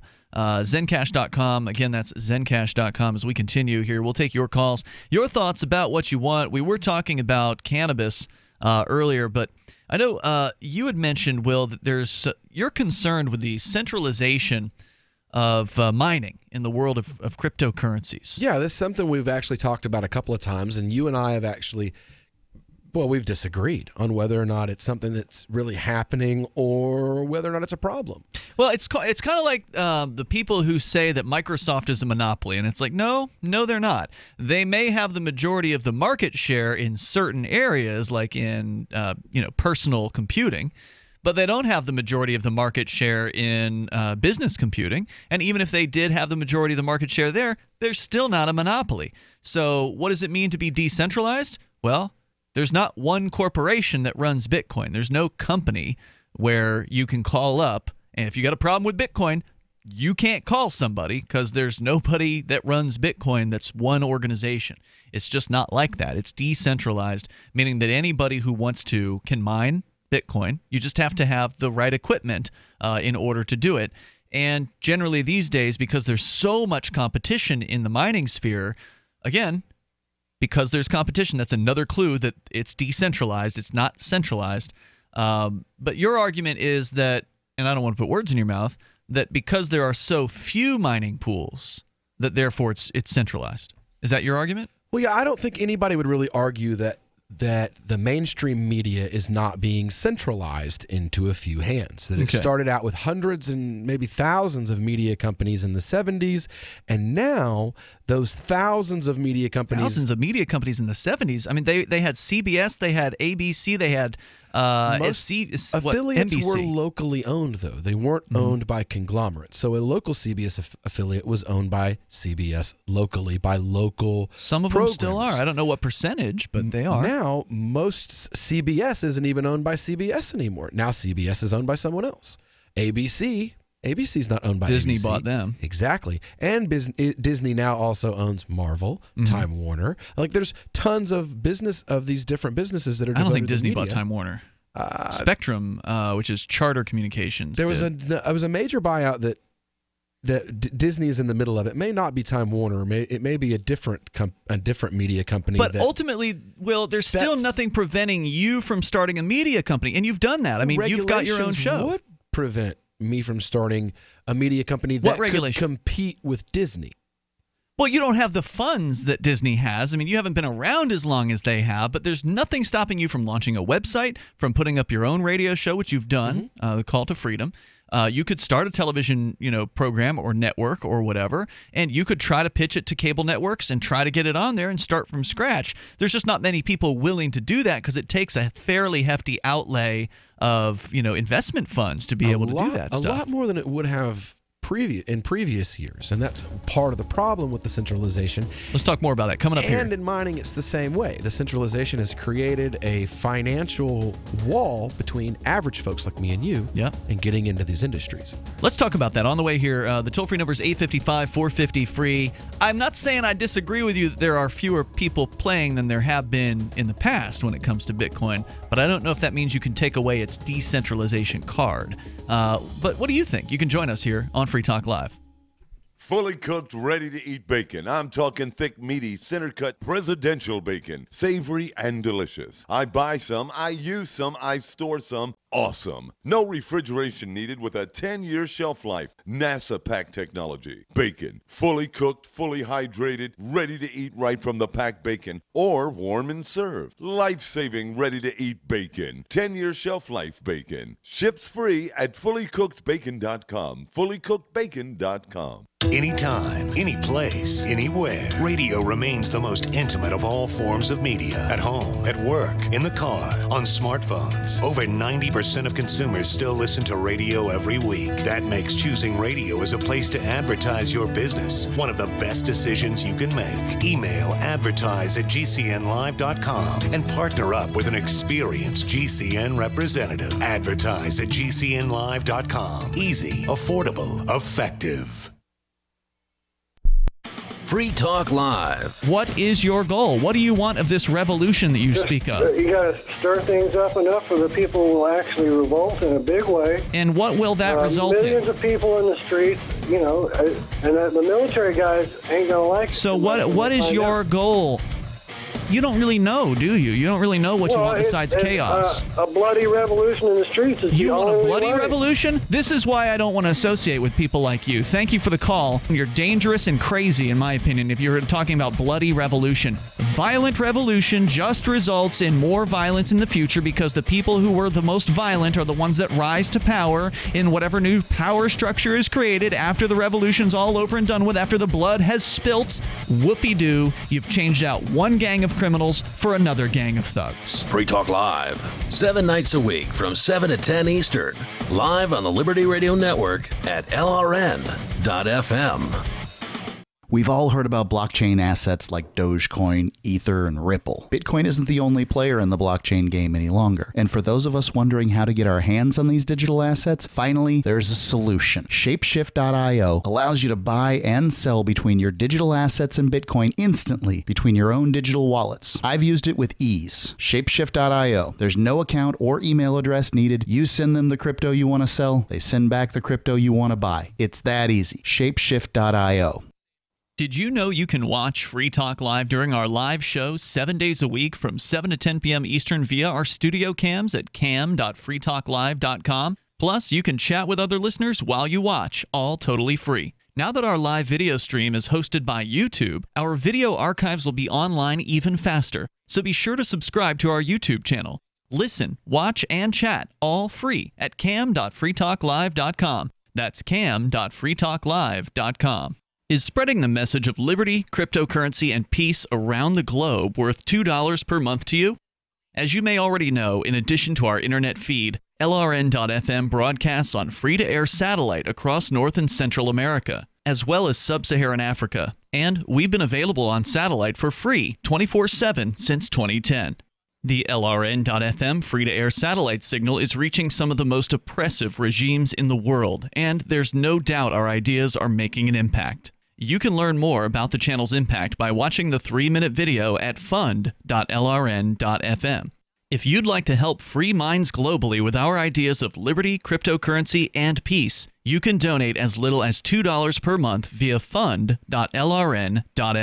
You can help us continue and expand our satellite broadcast to multiple continents. Visit fund.lrn.fm today, and thank you for your help. Don't forget to share the link on social media. That's fund.lrn.fm.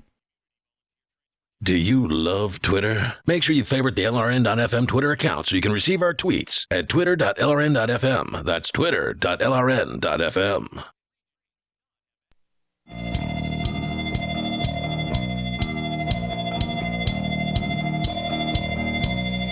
Free Talk Live. Dial in, toll free, and join us on the radio. Our number here for you to take control of the airwaves is 855-450-FREE. If you want to do it old school on the phone, you can also do it newer school to the Skype at Skype username LRN.FM. And the newest, which would be the on-air call-in line available through Discord at discord.lrn.fm. Let's actually go to that here shortly, but first, I do want you to know about Whole Food Multi-Complete. It is a nutritional supplement, and it's a bunch of them, actually. A lot of Americans, over 60% of them, are taking nutritional supplements, and for good reason. Nutrient depletion of our soil, coupled with dependence on processed foods, has left most people deficient in those essential nutrients. But where do you start? If you visit a naturopath, you'll likely be told a cheap vitamin mineral supplement doesn't cut it. You also need probiotics, enzymes, antioxidants, and other nutrients. And by the time it's all said and done, you're buying 5 bottles of product and spending $150 per month. If that's a situation you've experienced, then you need to know about Whole Food Multi-Complete. For 15 years, Whole Food Multi-Complete has been providing what the big guys won't, the perfect blend of supplements in a single product, and they've taken the expense and complexity out of following a complete supplement program. So visit simplifymysupplements.com. You can learn more there and use coupon code FTL to get 10% off of your order. Every time you order, your satisfaction is guaranteed, or your money back. And yes, they will take Bitcoin and Dash at simplifymysupplements.com. Again, coupon code FTL to get 10% off. We're going to continue the discussion about the claim that Bitcoin is centralized because there are only so many mining pools out there. And as you say, Will, 3 of them do represent more than 51% of the hashing power. And that is true, according to blockchain.info/pools, where you can see a list of the world's mining pools and what relative size of the pie chart, if you will, of the Bitcoin mining rewards they're taking in. But let's go to your calls and thoughts. We're going first to Discord, where we have Mortified Penguin on the line. Hello, Penguin. Penguin. Hey there. Hey, yep. It's me calling from Norfolk, Virginia. Just wanted to comment on the Bitcoin centralization or decentralization argument. And Ian, I've heard you mention this multiple times. You've kind of been in a bit of a disagreement with some of the other hosts about whether there's a threat to Bitcoin's decentralization aspect. And it's not really an objective thing. There's certainly an issue of that things can be more or less decentralized to a certain extent. But I mean, the idea that there's these really big Bitcoin exchanges in China where it's becoming, I don't want to say centralized, but it's becoming kind of focused on those large exchanges. I'm not one of those people that just screams about, China this, China's that, China's taking over this. And obviously there's really simple economic reasons like the availability of the hardware and especially the power, especially near hydroelectric plants. But there is a threat to decentralization there, not because it's in China, but just because it's not geographically decentralized. So it's located in a certain area that might be susceptible to, say, a certain natural threat. And also it's located under the same political entity in the borders of a certain state who that government has jurisdiction over all those, and it's pretty authoritarian. No doubt about it. Jurisdiction over all this. Now, I've got actually have to put you on a quick hold here because it's anytime that we talk, there's like a talk back happening from your sound card. I don't know if it's because you don't have headphones on or something like that. So we're going to have to mute you just for a moment while we can respond to this. And there's no doubt having a multitude of mining operations in one political jurisdiction is a very bad thing. I would love to find some sort of a map that's up to date which shows where the locations of these things are, because the maps I found that were not very, I don't know when they were last updated, but to me it was like, well, I don't see this mining pool on here. I don't see this mining pool. There were certain pools that I know exist that weren't listed on that map, but they did show several in the EU and in the United States and elsewhere. So it wasn't just China. Anyway, so yeah, you can hear that's the, the talkback. So we're going to have to stop talking. This says here that at Cornell University, they spent over a year. They started studying in 2016, and they studied Bitcoin mining for a solid year. And that the paper was released to the public on the 15th of this month. Okay. And it was a peer-reviewed study from the Initiative on Cryptocurrencies and Contracts at Cornell University. It was led by a foreign professor and the co-founder of IC3.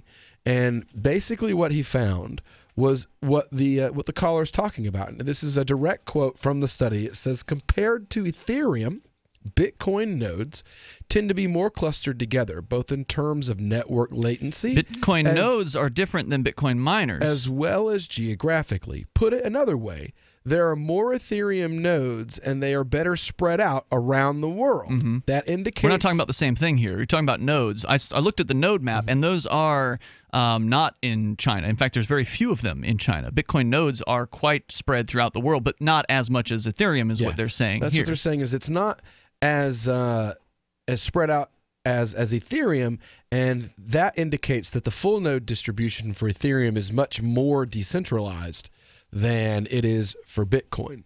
But they're also finding out that they're also saying like the hashing power within these few mining outfits, that there's like these 3 or 4 mining outfits that control a majority of the hash power for Bitcoin. BTC.com, Antpool, and Via BTC are the 3 biggies. Are mostly in... Those 3 are, I believe, in China. Yeah, that's true. And that's making what that's doing is they're able to ramp up the hash power necessary to compute the transactions, and that seals. I mean, that's the reason why you have like non-ASICs coins that are becoming popular in some circles, because you can't mine Bitcoin. You just can't do it. As an individual, you've got to have some pretty hefty equipment in order to be able to get into it. But it's not unattainable. There are people who are mining Bitcoin. They just have to join these pools to be a part of the larger sort of this competitive but cooperative situation where these people who are in the pools, as long as they're contributing to the mining, they get a piece of the rewards. So they themselves may not find the actual block in question, but because they were contributing, they get sort of a proportional chunk of what comes out of that. So even though, and this is why I say I'd be interested to see if there was some way to do it, and I don't know, maybe there is, maybe there isn't, but to actually have a breakdown of, okay, yeah, we know that BTC.com, Antpool, Via BTC, and others are based in China, at least as I understand it. But what percentage of their hash rate is coming from their own equipment in a server rack, and what percentage is coming from participants from around the globe?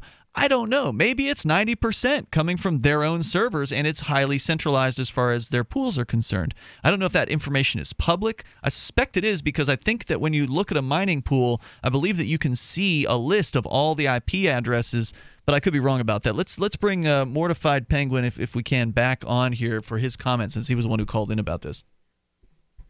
If he's still with us, which he may not be.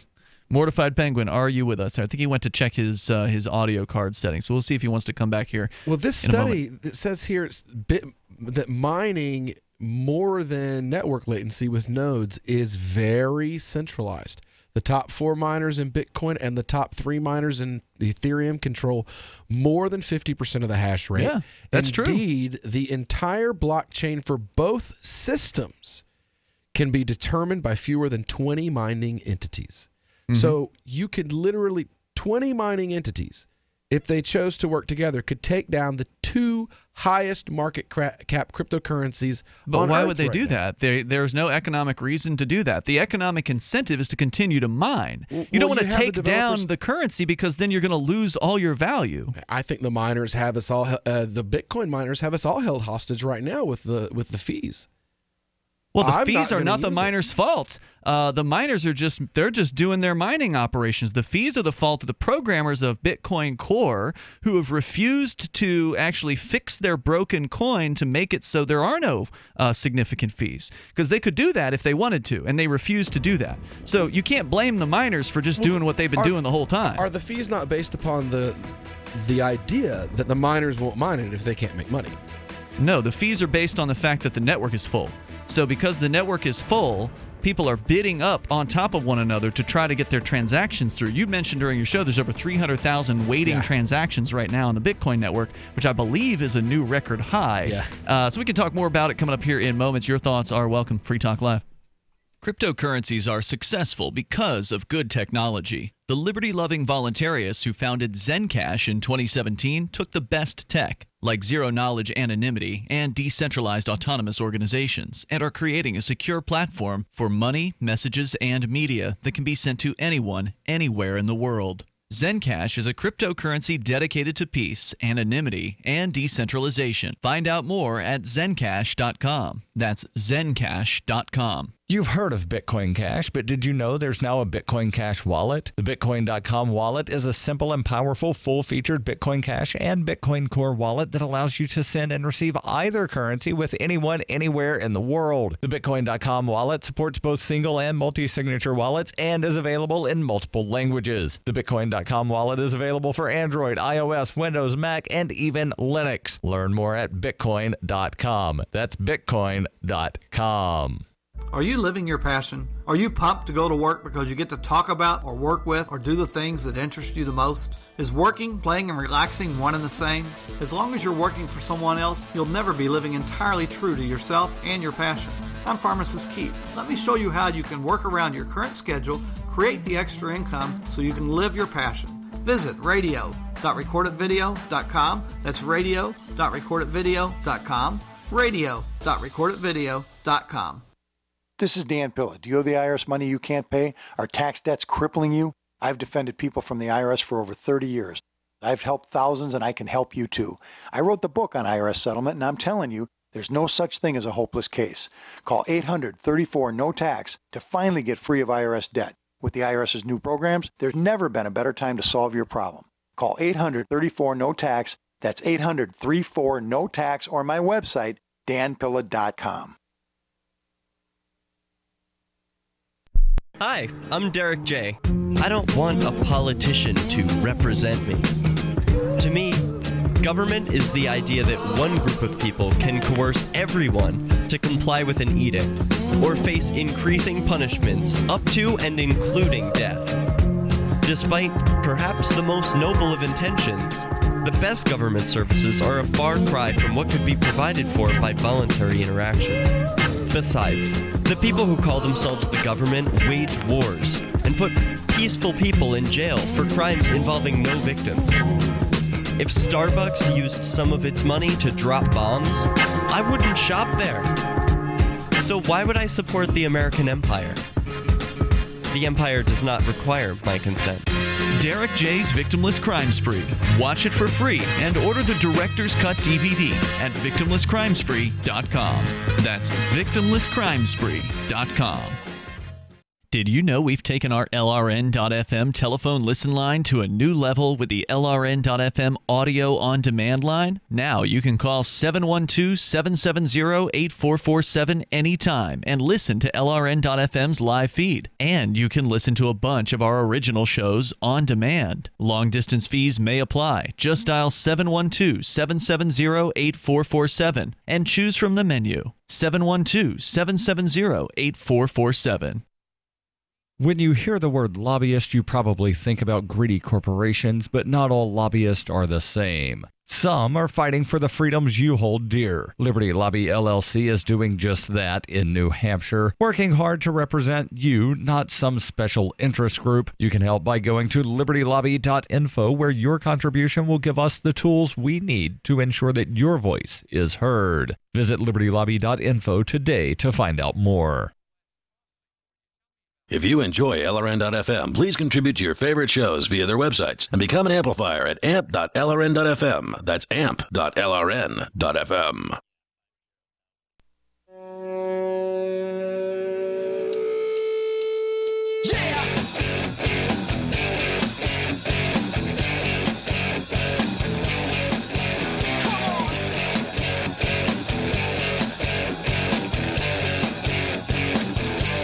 Talk Live, and you may dial toll-free to join us on the radio waves. Take control of those airwaves and bring up anything you want. We're doing our own crypto hour here. It wasn't planned, but we do love talking about cryptocurrency here on Free Talk Live. Of course, you can bring up anything that's on your mind. We did spend the first part of the show talking about Vermont's cannabis legalization. Got an update on what's going on with Adam Kokesh. Apparently, he is going to get his bond paid by a bail bondsman, and maybe we'll talk to him after he gets out at some point, get him on the radio. That'd be cool. To talk about the experience. That's pretty much whenever we have Adam on, is whenever he gets arrested. He always comes on Free Talk Live to talk about it. So you can bring up whatever you want. Also, I do want to let you know about the Free Talk Live Discord. We just actually took a call from in there, and it sounded pretty great, except there was something going on with the audio sort of being looped back, and I think it was because he didn't have headphones on. So just a quick tip, whether you're calling on Skype or whether you're calling on the new Discord chat, if you don't have headphones on, it may make it so we can hear ourselves back, which can be a little confusing and doesn't sound good.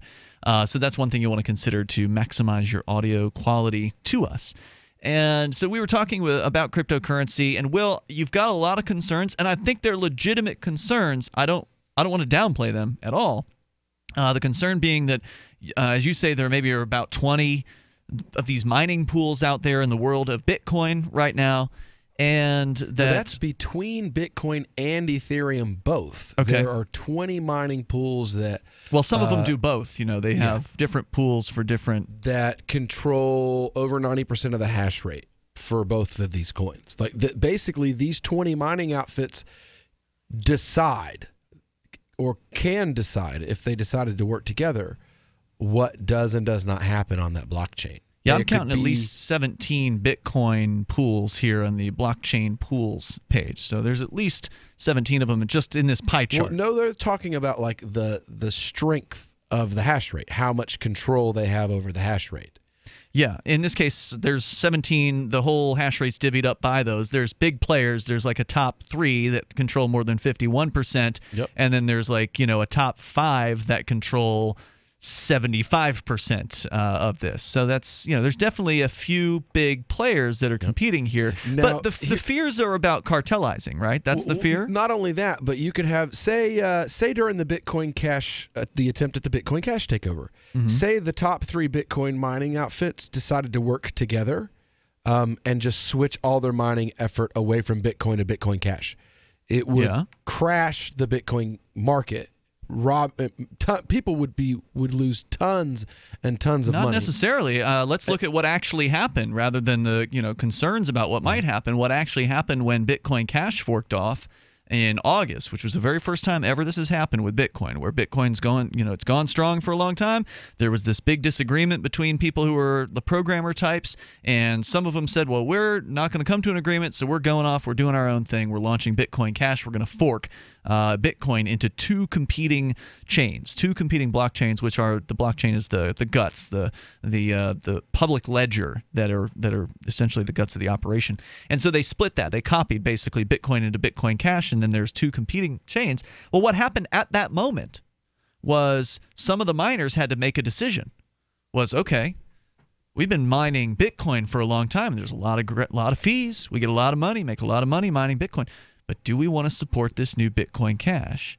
And in the very beginning, a whole bunch didn't jump over, but eventually a bunch of them did. But once they started to see that, this Bitcoin Cash thing isn't going to just like suffocate in its, after it's being born. This is going. We need to get on this thing. It's actually at some points been more profitable. That's actually at several points been more profitable to mine Bitcoin Cash than it was to mine old Bitcoin Core.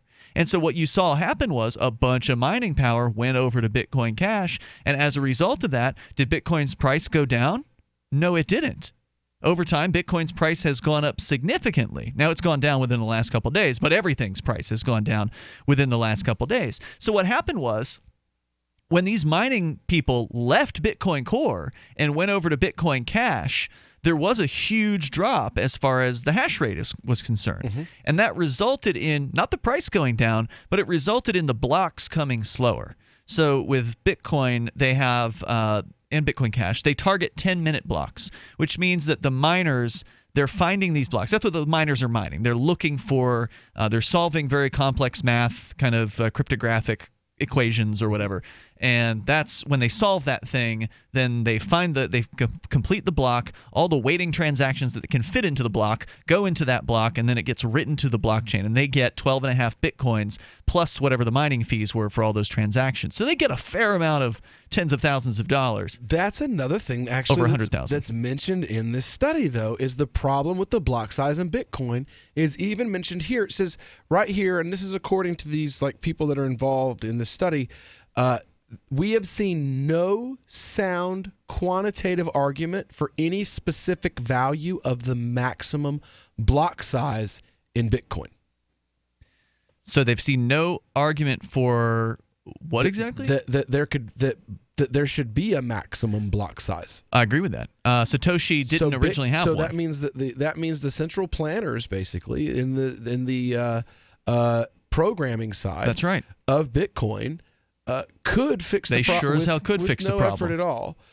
Again, they'd have to change a 1 to a 2 or a 4 or an 8 or whatever. That is also centralization. So now you've got Bitcoin is not as decentralized as it claims to be. But it's always been that way. The mining is decentralized. Now we nothing's changed here. The programming is also centralized. But that's not true either. And the reason why it's not true is because anybody can fork off and do their own Bitcoin. So Bitcoin the programmers itself, coin, Bitcoin is centralized. Bitcoin Cash may not be. You can make Bitcoin Cash and Bitcoin Pizza and Bitcoin Atom and all that kind of stuff. Yeah. That's true. But that doesn't change that a group of people got together and took an idea that was about setting it free. Yep. And instead decided, no, I'll agree with you. Let's take control. We'll make more money if we take control. But that doesn't have to do with the miners. Crypto market hostage. Right. That's okay. So they're not holding the crypto market hostage because anybody can fork Bitcoin and make their own copy of it. But Bitcoin itself, the original, what's now, let's call it Bitcoin Core, to be clear, BTC, Bitcoin Core was absolutely taken over by people who do not agree with the original vision of Bitcoin as proposed by Satoshi Nakamoto, the original founder. There's no doubt about that. Now, there's also more information that some people would say that it was all being done by the big banks that funded a company called Blockstream. There's the company that funds a lot of the big name programmers behind Bitcoin Core. A lot of them get a paycheck from this company called Blockstream. Well, Blockstream apparently, from what I understand, got over $100 million from some big old European bank or something like that. AXA is the name of that bank. And I don't know where they're based out of, but that's who it was. And so they started programming on behalf of Blockstream. And these Blockstream guys, they're the ones who are coming up with some of the centralized, even more. You think it's centralized now?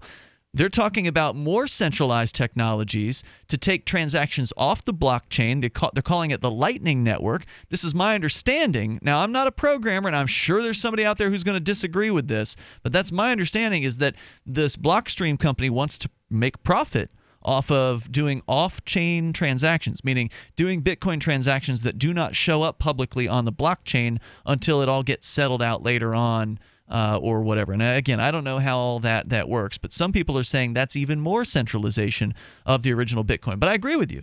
Bitcoin Core's programming team has been taken over. They kicked out Gavin Andresen, as I understand it. One of the original programmers, Gavin was the guy, he's a Free Talk Live listener. He was the guy who took me and Mark out to lunch at the Thai Garden on Main Street here in Keene back in 2011.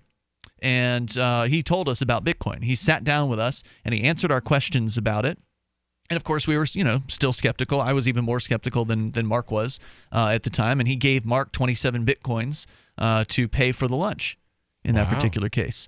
So they kicked that guy out, and he is a voluntarist. He's a libertarian. He's somebody who actually understands liberty. Some of these other programmers, they don't get freedom at all. I mean, some of these programmers behind Bitcoin Core are just arch statists. So you've got serious problems with the philosophy. In the crypto industry now, like openly bragging that they're in bed with the Department of Homeland Security and with the Federal KYC, Reserve. AML. Yeah, man, they're just like, hey, anti-money laundering, know your customer. Hey, man, buy our coin because we're. Well, it started as a bunch of libertarians. Ripple.fed.gov. It started as a bunch of libertarian programmers putting this thing out there. They were the early birds here. They were the ones who were the initial people to push this thing out there. And then, of course, the money started to come in. And when the money comes in, there's going to be some statists that are going to be coming in because they want to make money too. Very true. They don't have the same philosophy that we do, and that's a problem. Give me your good crypto for my worthless Fed.gov coin. The toll-free number here is 855-450-FREE like freedom. That's 855-450-3733. But I never finished telling you what happened with Bitcoin Cash, with the changeover with the mining power, because that was your concern. Was, well, what if these companies were to abandon Bitcoin and then the hash power goes down? There's more coming up here in moments. Hour 3's on the way. It's about time something new came along for better selling and buying online. And I found it. What now, Marge? It's buysellmakeoffer.com. Never heard of it. It's a brand new company. That's why you've never heard of it. It's the newest and best way to sell any products online. I did all the research. Sell my car? Yes. Our home? Yep. My golf bag? Your golf clubs. All of them. How about your purse collection hoard? Hey, now. You said any product. Right. I did. We get 30 days free. Really? Packages starting from only $9.95. And buysellmakeoffer.com will never charge item fees, ever.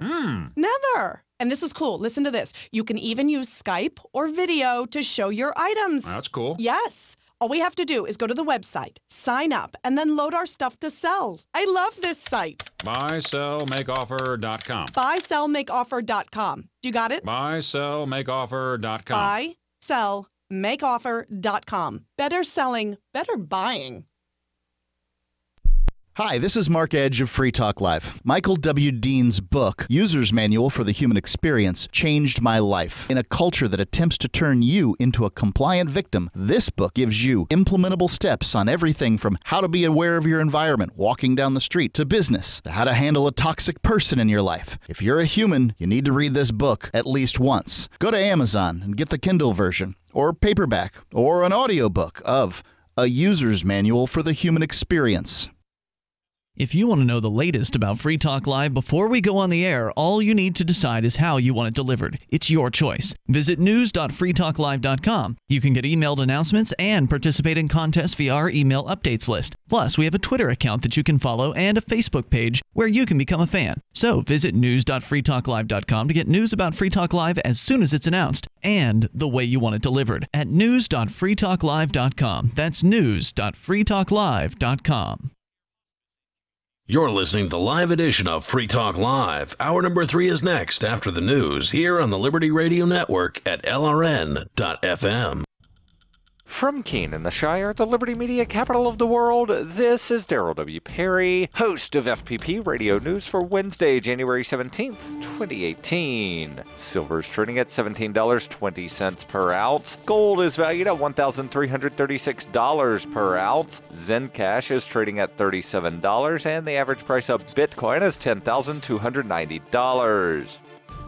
Antiwar.com reports the U.S. has finalized its aid freeze on the UN Palestinian Refugee Agency, confirming they will withhold over half of the $125 million pledged to the UN Review and Works Agency. The U.S. was expected to deliver the $125 million earlier this month, but did not. Officials later denied that the cut was finalized yet, but ultimately withheld $65 million, sending the remaining $60 million to the organization. The move was part of President Trump's promise to retaliate against the Palestinians for giving no appreciation or respect. There has, however, been no concern that cuts to the UN Review and Works Agency would impact Israel more than the Palestinians, as it's going to fuel unrest within the occupied territories that the Israelis will be stuck to deal with. U.S. officials told the press that the cuts are a message to the UN to challenge the way the UN Review and Works Agency operates, though as is so often the case with U.S. anger at such agencies, they offered no specifics on what changes they actually are demanding. Trump has in general wanted the Palestinians to express gratitude for his position on the peace deal and to accept his declaration as Jerusalem as Israel's capital. That clearly is not going to happen, so U.S. moves against them are likely to continue.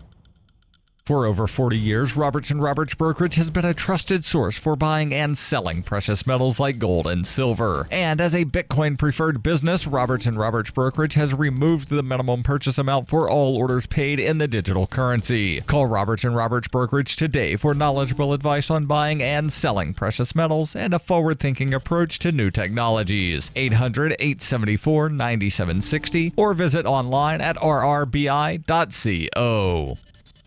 UPI reports the number of Americans without health insurance grew last year by more than 3 million people, the largest increase of uninsured since the Affordable Care Act was implemented, according to Gallup data. According to the data released by Gallup on Tuesday, the number of Americans without health insurance rose by 1.3 percentage points in 2017. The biggest declines in coverage were people aged between 18 and 25, as well as Black and Hispanic people and those with annual household incomes of less than $36,000. Gallup said the uninsured rate remains well below its peak of 18%, measured in the third quarter of 2013, prior to the implementation of the ACA's healthcare exchange and the health insurance mandate. In 2016, the number of uninsured hit a record low in the fourth quarter, down to 10.9%. Gallup speculated fewer insurance companies offering plans through ACA exchanges and a subsequent lack of competition driving up prices both may have contributed to the rise of uninsured people. Also, media coverage about the healthcare policies may have led some to question whether they would face a penalty by the federal government if they are uninsured. Gallup predicted rising insurance premiums, which are expected to continue to rise, could also result in some Americans foregoing health coverage. Young adults will be most likely to go without health coverage, meaning they will no longer help offset the cost of older, less healthy adults, which will drive up premiums even more.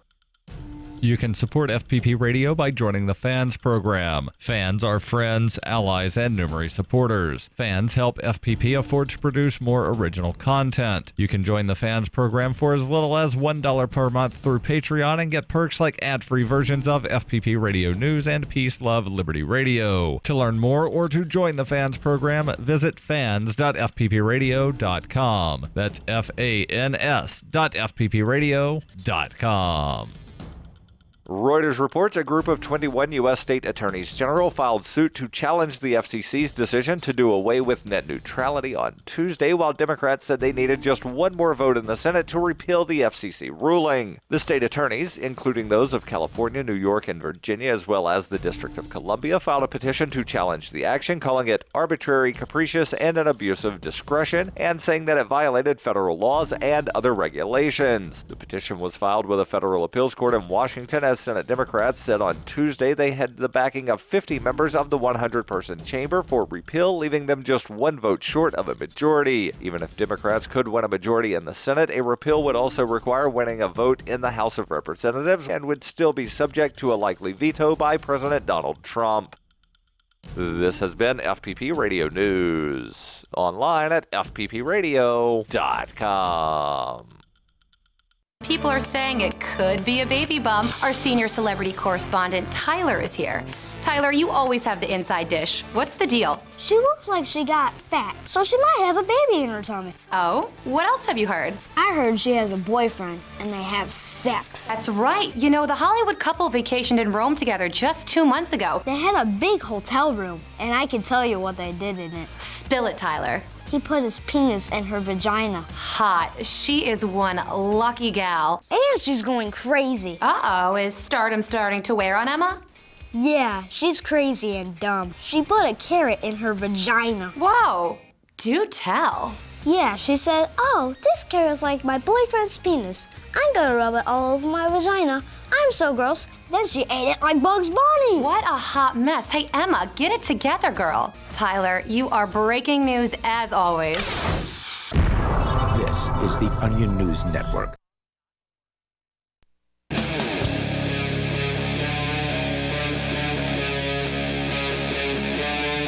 Free Talk Live.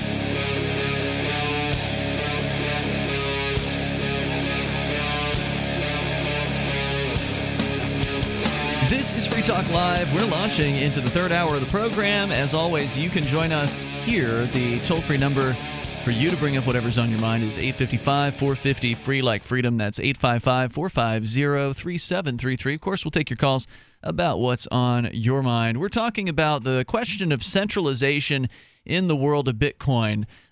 Is the Bitcoin in jeopardy of having some sort of traumatic thing happen to it, like a takeover or a shutdown or whatever?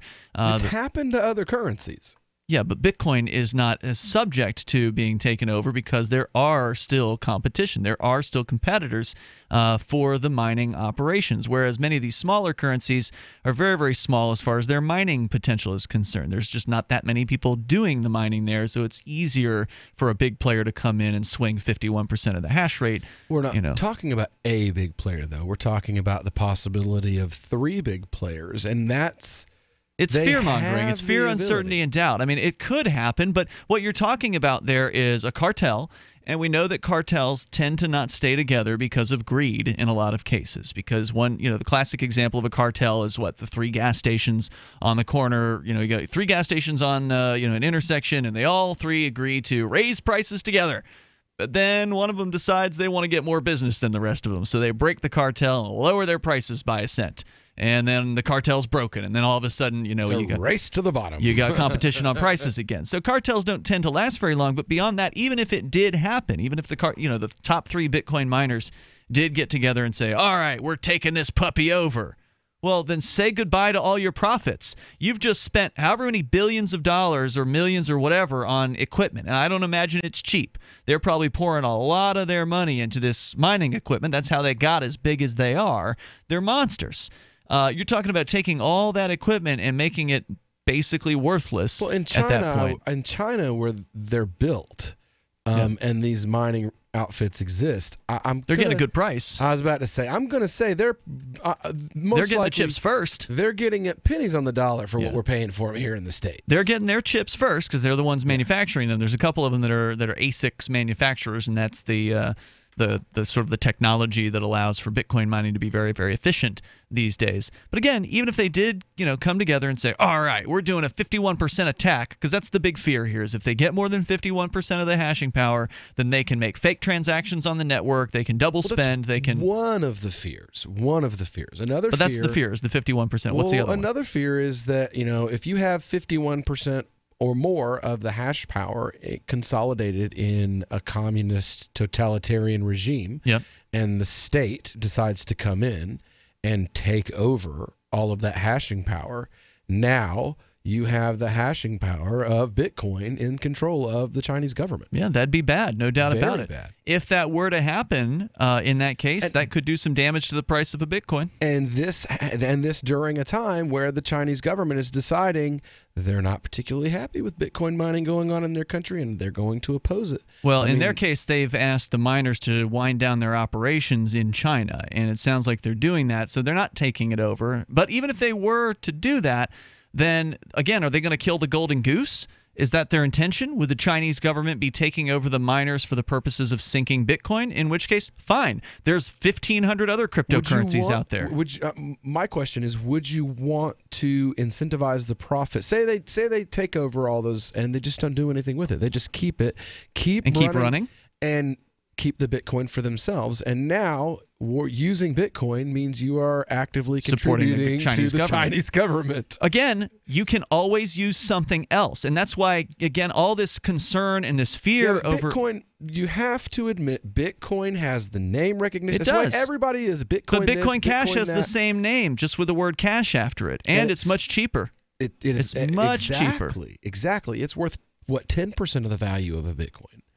More than that right now. I think it's like 15% or something, but it's been as high as 20, 30, 40%. As far as usability, I think it's 100 times the value of a Bitcoin. It's much more usable, no doubt. For the name recognition... But it also has Chinese miners, so that's not your solution either. People aren't buying Bitcoin Cash, though, in the way that they are Bitcoin.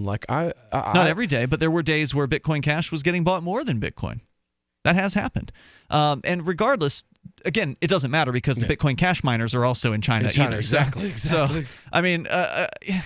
Could you imagine that? So China decides that you've got the majority of Bitcoin Cash, you've got the majority of Bitcoin, so you've got the two biggest Bitcoin chains that are out there, and China comes in and now you have the two biggest two of the top 3 cryptocurrencies, and they're now controlled by the Chinese government. Now, mining cryptocurrency and using cryptocurrency is suddenly treason in the U.S. Well, I don't know about that, but regardless, there are another 1,400 cryptocurrencies out there. There's a top 100, and any one of those top 100 currencies would love to have the hash rate of Bitcoin and Bitcoin Cash. So a bunch of those people who are mining with the Chinese miners in a mining pool, they can just flip over to mine Digibytes, or they can flip over to mine, I guess, Dash or whatever. I guess you have more faith in people than I do, because to me, if $15 and $17 transaction costs are not going to cause the mass flipping, then I just don't see the Chinese government being in control, because people are loving and lapping up the Ripple, knowing that it's Fed.gov.coin. Yeah, they just want to make money. They think they're going to make money on it. See, finding out that the Chinese government is in control of the blockchain, stopping people and saying, "Whoa, you know what? I'm just going to start using Verge." Probably not. Probably not. But I don't worry about it. There's no point in worrying about it. What are you going to do about it? Right. If you want to do something, then get out there and create a mining pool, base it in Australia or South America, or wherever it is you think it'd be safest, so the evil Chinese won't get their hands on it. Again, it's not just the evil Chinese, because you see it happening in Ethereum now, which is far more spread out geographically. The same problems of centralization and the same problems of bogged down networks and all the same things that you're seeing, that you saw with the beginning of the downfall of Bitcoin. You're seeing that happen with Ethereum now as well, and they're far more spread out geographically. Okay. And the study is acknowledging that even with the spreading out of them geographically, it's not stopping the centralization, which is it's slowing down the networks. It's creating unnecessary. It's all of it, according to the study, it's all tied together. I don't see how centralization is slowing down the networks. It's the popularity of those networks that's slowing them down. They're full. The fact that there is centralized mining has no bearing on that. You can have a bunch of decentralized mining. If the network's full, that's not going to make it more efficient. That has nothing to do with it. It just all has to do with how much hash rate does this thing have. Then of course the difficulty adjusts. But then let me get back to the thing I was trying to explain before, which was what happened when a bunch of miners dropped out. Because that was the fear, was like, well, what if these miners drop away? What if 51% of the miners drop out of Bitcoin? Well, what you would see happen would be that the difficulty would adjust down eventually. It would take a while, because the old Bitcoin... 2 weeks. No, it would take longer than that. That's what Rich Paul said on your show today, but I corrected him during the break. He was incorrect, because it's not a 2-week time frame. It's a blocks time frame. So it's 2016 blocks is how often the Bitcoin Core mining adjustment difficulty happens. So normally the blocks take 10 minutes to get found on average. But if there's half the mining power, then you're going to see a significant increase in how long it takes to find a block. I don't know if it'll go to 20 minutes or longer, but you may be looking at 4 weeks or longer before they actually have that difficulty adjustment. You're going to see the blocks coming less often, which means it's going to take even longer to certify or to confirm confirmations. That's what happened. It actually did occur when Bitcoin Cash came out. Was a bunch of people flipped over, and Bitcoin blocks were coming once an hour. Once every 2 hours. It was crazy for a while. But finally, their difficulty adjustment kicked in. They adjusted their difficulty, and they've been competitive with Bitcoin Cash ever since. So it's going to survive that, because it does have enough market kind of push. There's enough people who would want to jump in. Because if the mining difficulty all of a sudden drops by half, well, then there's a bunch of people who are going to jump in and say, great, now I can find more blocks easier. Now I can mine it all. Exactly. So again, I just don't worry about these things. I mean, I don't want to see Bitcoin's price go down. This study is saying that small miners aren't getting blocks now. Don't mine Bitcoin, dude. It's a terrible idea. If you're a small miner, you should be mining Monero. If you go to what to find, Monero is typically one of the top most profitable. You want to mine what's most profitable, unless you're ideological, but most of them aren't. I got my Blink home security system delivered right to my door. I downloaded the app and it walked me right through the easy setup. Even with my complicated router system, I was done in like 10 minutes. Now it notifies me whenever something moves in front of the wireless cameras, or I can just check it whenever I want right from my phone. And I got you a deal. Get 3 Blink cams for what the other guys charge you for 1, plus an extra 10% off. Visit blinkprotect.com/FTL. blinkprotect.com/FTL. blinkprotect.com/FTL. From the first letter of Captain Mark. History is full of flowery documents claiming to limit the power of the crown, but these poetic social contracts have been impotent to prevent the predation. Limited government is a lie they use to keep us submissive. The crown cannot be trusted to abide by its founding charters, nor its treaties, nor even its own rules. The essence of the crown is centralized violence, and I've had enough. That's why I raised my black banner. I am no revolutionary. My aim is not to reset the cycle of violence, but to break it. My aim is an evolved society, invisible to the crown, not a new hierarchy, but decentralized networks with no central figure for the crown to target. If you want your servile life, keep it, but we will not submit to the crown's agenda. And when you are ready to stop being its beast of burden, ready for adventure and opportunity, join us at pirateswithoutborders.com. Cryptocurrencies are successful because of good technology. The liberty-loving voluntarists who founded Zencash in 2017 took the best tech, like zero-knowledge anonymity and decentralized autonomous organizations, and are creating a secure platform for money, messages, and media that can be sent to anyone, anywhere in the world. Zencash is a cryptocurrency dedicated to peace, anonymity, and decentralization. Find out more at zencash.com. That's zencash.com.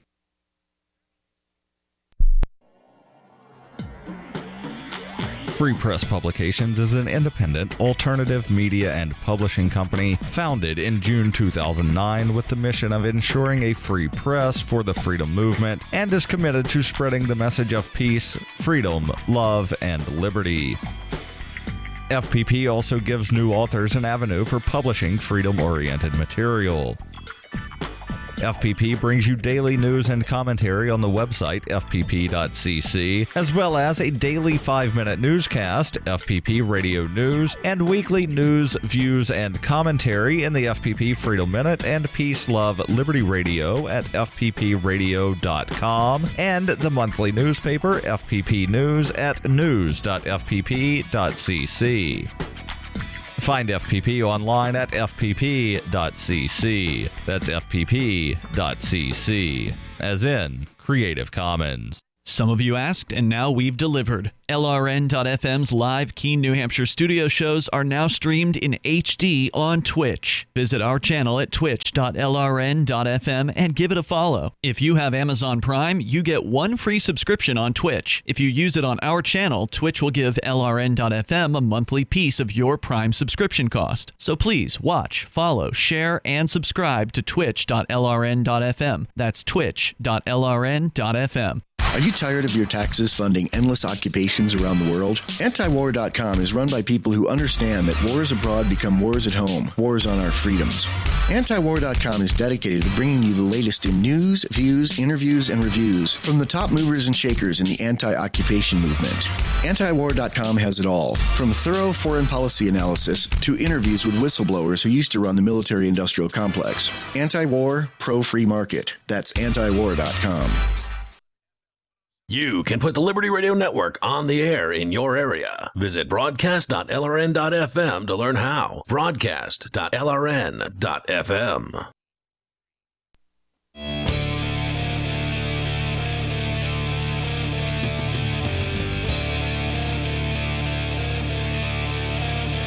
Free Talk Live. You dial in toll free and bring up whatever you want. Our number here is 855-450-FREE like freedom. That's 855-450-3733. We've got Skype at Skype username LRN.FM. And we are talking about Bitcoin and cryptocurrency and mining operations and concerns about centralization. And I agree with, if you're concerned, don't mine Bitcoin, man. I wouldn't get into mining Bitcoin. It's too damn expensive. And, of course, that's why people would say that, it is centralized or is being more centralized because of the high bar in order to get into it. If you want to compete in that area, you've got to order specific custom kind of fancy mining equipment. Whereas other ones, you can just flip your regular computer on and jump in. So, why would anybody who's just doing it as a hobby want to do anything besides just flip their computer on and jump in? And there are plenty of coins that'll let you do that as long as you've got a computer. Even some of them you can do with a laptop. You've got Electronium now that can be done with a laptop and a cell phone. Yeah, I don't know how effective it is. I mean, I haven't looked at, again, there's a handy website called whattomine.com. If you're interested in getting into mining, this is one of the ones you want to check out because they actually show you a top list ranked by profitability as to what is the most profitable at the moment, and it changes over time, the most profitable cryptocurrency to mine. But if you want to learn about Bitcoin, which is the sort of the basis of all of this. This is what started this whole cryptocurrency craze that is now over a $500 billion market cap over all of the world, all cryptocurrencies combined. You got to learn about where it started. Go to bitcoin.com, and they will help you understand what cryptocurrency is all about. That's bitcoin.com. If you're brand new, that's probably the best place to get started. But also, if you're not so new, if you want to get the latest news headlines and such, the story you were sharing about the centralization came from news.bitcoin.com. Well, that's news.bitcoin.com.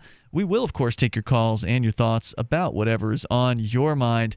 Let's see here. I think we've pretty much hashed this out, so to speak, for now at this moment. Look, if you're concerned about the centralization of mining, you either have to put up your own $1 billion to open up your own server farm and compete with the Chinese miners, or just mine something else. Right. Is the way I see it. Well, and if you're worried about it, then get the hell out of Bitcoin. If you're worried there's going to be some kind of takeover, sell your Bitcoin and get something else. I don't own any Bitcoin. Okay, then.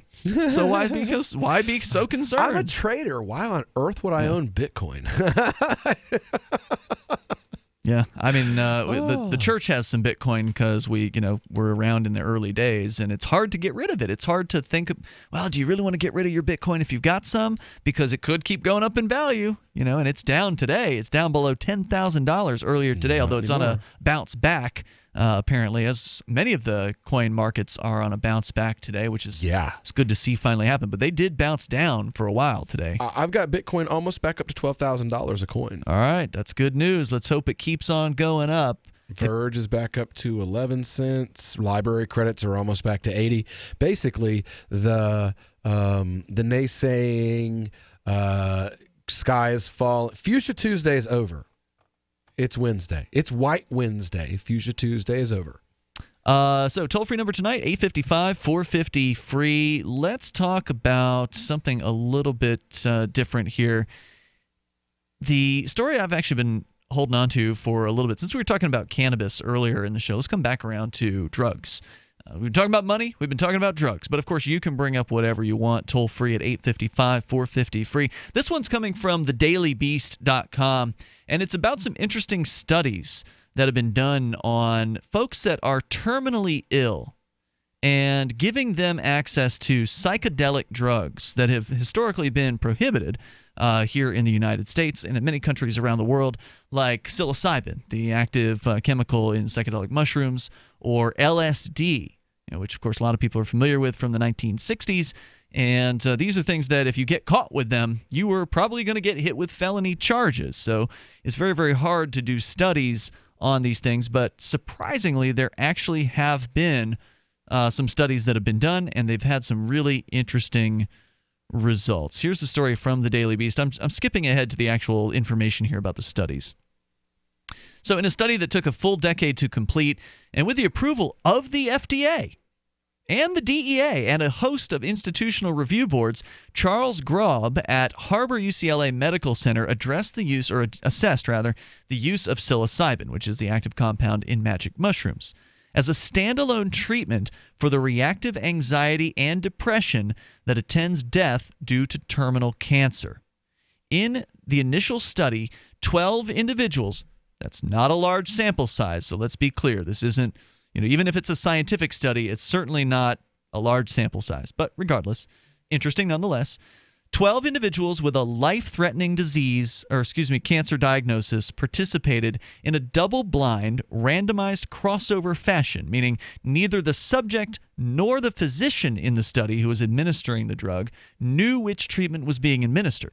So they had the people who were doing the study, they would give one of these drugs, either real psilocybin or the other thing, the sort of placebo, to the doctor, and so the doctor wouldn't know when they were giving it to the patient.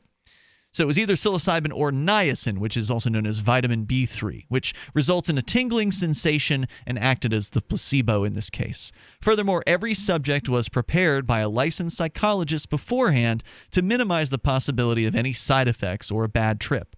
Each had their own personalized metaphysical tour guide who remained with them throughout the session. They optimized the set and the setting by providing a pleasing and comfortable environment, as opposed to, let's say, like a hospital room, some sort of very institutional. Oh my God, I could imagine tripping in a hospital. That would be awful. Right. So they optimize the set and setting because that is a very important thing, that you be in a place where you're comfortable with people with whom you're comfortable if you're going to be actually tripping. Oh, yeah. These clinical research studies were carefully performed and documented and above reproach, and the results were quite remarkable. According to the Daily Beast, feelings of, quote, oceanic boundlessness and, quote, visionary restructuralization, unquote, were followed by positive mood and reduction in depressive scores, which persisted for up to 6 months after the psilocybin treatment ended. So they gave this psychedelic drug, mushrooms, basically, the psilocybin that was, is found in them. They administered that to terminally ill cancer patients, and they found that their depression lowered. They lessened their depression significantly, and that lessened depression lasted for more than half a year at that point. No, this isn't the first time I've heard about this. It's not the first time a study that has been done on psychotropics, particularly psilocybin, has been shown to alleviate depression, even chronic depression in people who've been in war zones. Absolutely true. PTSD has been actually solved for months. It's being cured. People who have been they've been unable to have been affected at all by standard PTSD treatments, so they've tried everything, and then they finally tried this. And it worked for them. It actually cured their PTSD. It was either psilocybin or MDMA. They've done both of them. They've actually done studies on amazing results on both. And here's another one for you. Several follow-up studies are also being conducted. Stephen Ross at NYU School of Medicine randomized 29 participants with cancer in a double-blind fashion to receive either psilocybin or niacin. Again, reductions in long-term anxiety and depression were observed, and with long-lasting effects still measurable 6 months after the hallucinogen exposure. We'll tell you a little bit more about this because this is very interesting for people that think that, well, let's talk about it. Coming up here in moments on Free Talk Live. This is Dan Pilla. Do you owe the IRS money you can't pay? Are tax debts crippling you? I've defended people from the IRS for over 30 years. I've helped thousands, and I can help you too. I wrote the book on IRS settlement, and I'm telling you, there's no such thing as a hopeless case. Call 800-34-NO-TAX to finally get free of IRS debt. With the IRS's new programs, there's never been a better time to solve your problem. Call 800-34-NO-TAX. That's 800-34-NO-TAX, or my website, danpilla.com. Water is the single most important thing your body needs, so you want to be sure it's the best for you and your family. Since 2005, thousands have depended on Berkey purified water. The Berkey Guy provides the lowest priced filtration systems in every size. For incredibly delicious water now and in an emergency, get to GoBerkey.com or call 877-886-3653. 877-886-3653. GoBerkey.com. On Free Talk Live, we're bringing people to the ideas of liberty every day. From wrestling superstars like Glenn Jacobs. You guys really are having an impact, I believe. Like I said, a lot of where I am now is due to listening to Free Talk Live. You changed my mind on some very important issues years ago. To random people tuning in on the radio. I was kind of stuck in the left-right paradigm. I heard your show by chance on a Saturday night. From there, I went on, joined the Free State Project, and become an amplifier. So, I mean, that's really the reason why I amp is because I know that if it wasn't for you guys being on as many stations as you are, I never would have found the ideas of liberty. Your amp will directly change more lives by getting Free Talk Live in front of people looking for talk radio online and on the air. When you amp Free Talk Live, you get perks like access to the AMP-only Facebook group and AMP podcast. Visit amp.freetalklive.com. Radio is the most personal of mediums. I exist right now in your head. If you listen to Free Talk Live regularly, you know me. Free Talk Live is on more than 160 radio stations around the U.S. and has been downloaded on every continent around the world. Hundreds of thousands of listeners with ad packages from $600 a month to $6,000 a month. Imagine what we can do for your business, project, website, or idea. Email me, mark@freetalklive.com. Here's a chance to do a little activism while you're cruising Facebook, Twitter, or Google+. Between the LOL cats, the recipes, the hot girls, and the inspirational sunrise memes, Free Talk Live's posts pass by your newsfeed. Like them, comment. It gives us more exposure. If you don't see our posts, click like at facebook.freetalklive.com and then hover over it to click Get Notifications. It's an easy way to spread the ideas of liberty a bit further. I know you're busy, but you can spare that tenth of a calorie it takes to click on something. facebook.freetalklive.com. The Free State Project has reached its goal of 20,000 liberty lovers who've pledged to move to New Hampshire and get active to achieve liberty in our lifetime. Perhaps you're trying to figure out what part of New Hampshire should be your destination. If so, consider Keene. You'll find more than 150 reasons to move to Keene at move.freekeene.com. Keene is famous for its historic, publicity-generating activism, as well as being the liberty media capital of the world. It's home to freekeene.com, New Hampshire's destination for liberty activism, news, and opinion. For years, we've been compiling over 150 reasons to move to Keene at move.freekeene.com, where you'll learn about some of what's happening here and what makes Keene a great place to live. If you love liberty, you'll probably enjoy anywhere you end up in the Shire. But do your due diligence first. Please visit move.freekeene.com for the full list of over 150 reasons to move to Keene. That's move.freekeene.com. You can connect with the Liberty Radio Network via our Facebook page at facebook.lrn.fm. That's facebook.lrn.fm.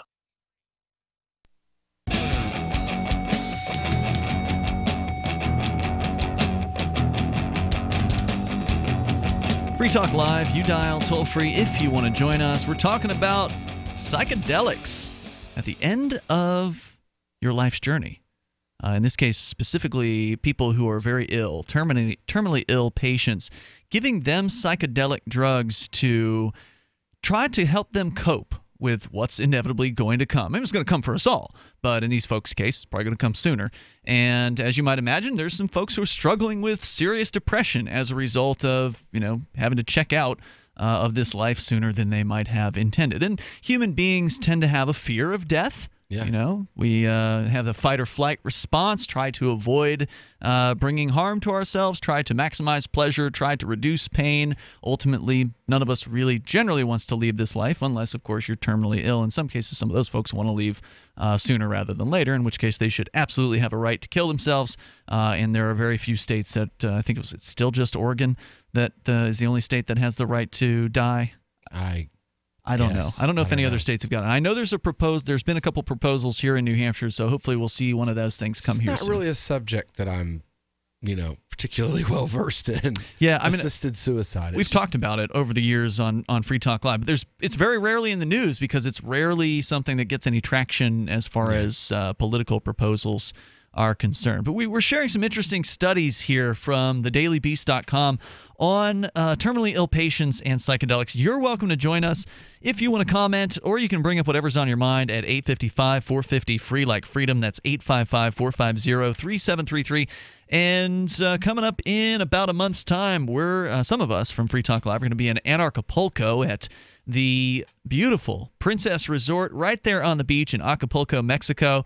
In fact, you were watching a hilarious video the other day from Jeff Berwick. Yeah, that was awesome. I think you were watching that off the air. Did you play that on the air? That, you did. Yeah, we played that on the air. We had to go in and edit and beep out. Oh, did you really? Well, yeah, because we're on what is it, iHeartRadio, and they're not okay with expletives. So Jeff Berwick, who is one of the founders of Anarchapulco, he made a pretty entertaining music video, rap video about Bitcoin. Yeah.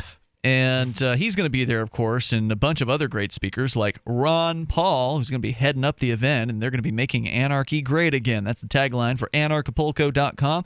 Other great folks, including G. Edward Griffin, Jeffrey Tucker, Roger Veer, Larkin Rose, Bruce Fenton, Brett Venat, Julia Taransky, Dana Martin, Juan Galt, Adam Kokesh, if he's able to leave the country, and Kerry Wedler, Vit Yedlika, and Sterling Lujan. plus live music from Jordan Page, Backwards, Rob Hustle, and more. Get all the details at anarchapulco.com and join Free Talk Live. We're going to be broadcasting from the event. I really enjoyed it last year. Was glad I had the chance to finally go. This is year number 4, by the way, so this is going to be my second year attending. There's also other events that are happening that are related, like the Health and Wellness Retreat, Cryptopolco, Change Media University. Everybody gets into Cryptopolco. That's part of the main ticket price, but the other ones you do have to pay a little extra for. Go and get all the details and use for 10% off. Use code FTL, 10% off your regular ticket price over at anarchapulco.com. We'll see you at February 15th through the 18th in Acapulco, Mexico, for that excellent event. We're talking about some of the very small but yet scientific studies that were conducted at universities with, surprisingly, the permission of the federal government.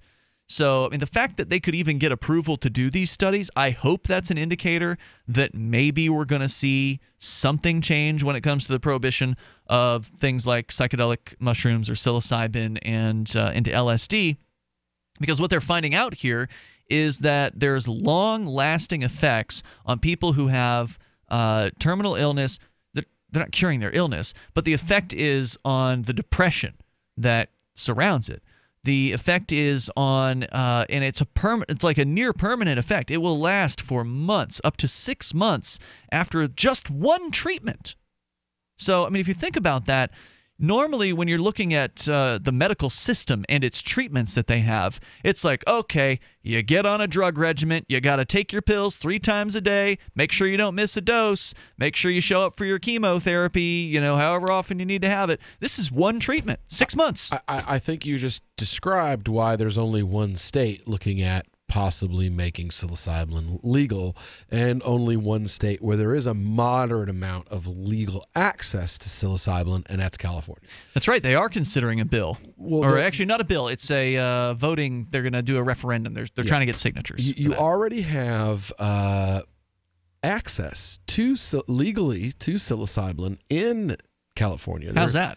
Well, there are certain parks where, according to my mother's last husband, the mushrooms actually grow. That's not legal access. It just means you can eat them in the park, but if you take them and pick them and leave with them, then they will arrest you. I'm pretty sure it's possession even if you pick them. If they happen to watch you pick them or catch you while you're picking them, then you will be in possession of psilocybin mushrooms.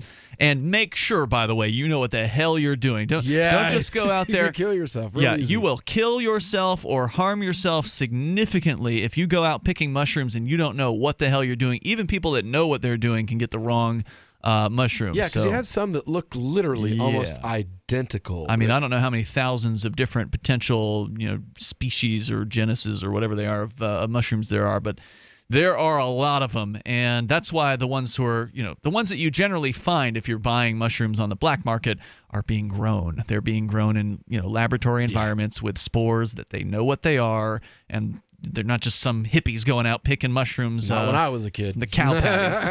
Not when I was a kid. So you've done that, huh? Oh, well, I didn't do it. We had, when I was a teenager, early 20s, living in Florida, I knew a girl, her brother did it. And basically, he sold cranberry juice. It was just these little water bottles filled with cranberry juice that he made with the psilocybin mushrooms. And that we would just buy those 20-ounce bottles from him and drink them. That's the way to go. Yeah. Then you don't have to eat the damn shrooms, right? Nobody likes that. He would prepare, and the juice wasn't too bad. Right. It wasn't good. It wasn't something you'd want to pour over ice and serve at dinner. Well, I don't know, depending on the night you want to have. I knew a guy who had actually bought on the dark web. He had found a dealer who was selling like a psilocybin extraction, and it was just something that you could just add into like a glass of apple juice. Yeah. And you would have stirred up, and you'd have no idea. Like, it didn't taste like mushrooms at all. They did some kind of chemical extraction. I don't know how you do it, but just amazing. I mean, that's the kind of stuff that you'd see happen if you didn't have a black market. You'd have more products like that. You'd have more innovation where you don't have to be shoving a dry, nasty mushroom down your throat. Because, like, some people can't handle it. Like, to me, I can eat them, but it's not fun. It's not like you really want to, but some people can't even handle it. They'll puke if they try to eat one of those mushrooms. Here's another. It would be the same thing as like extracts in cannabis. The stuff that you get from the pharmacies, that is very pure, ultra refined. Yep. Better flavor, better effects, and less choking. It's been crafted with the consumer in mind. Sure. Maximize the experience. Exactly. For as little Whereas price. most of the stuff that you find like floating around at a festival somewhere, that some guy made up like at some spot up in the woods somewhere, that it's darker. You see sediments in it. You see stuff. It's not refined at all. And it's different. It doesn't taste as good. It chokes more. It's not made with the user in mind. It's made with, let's get this made. Soon, fast, easily, cheap.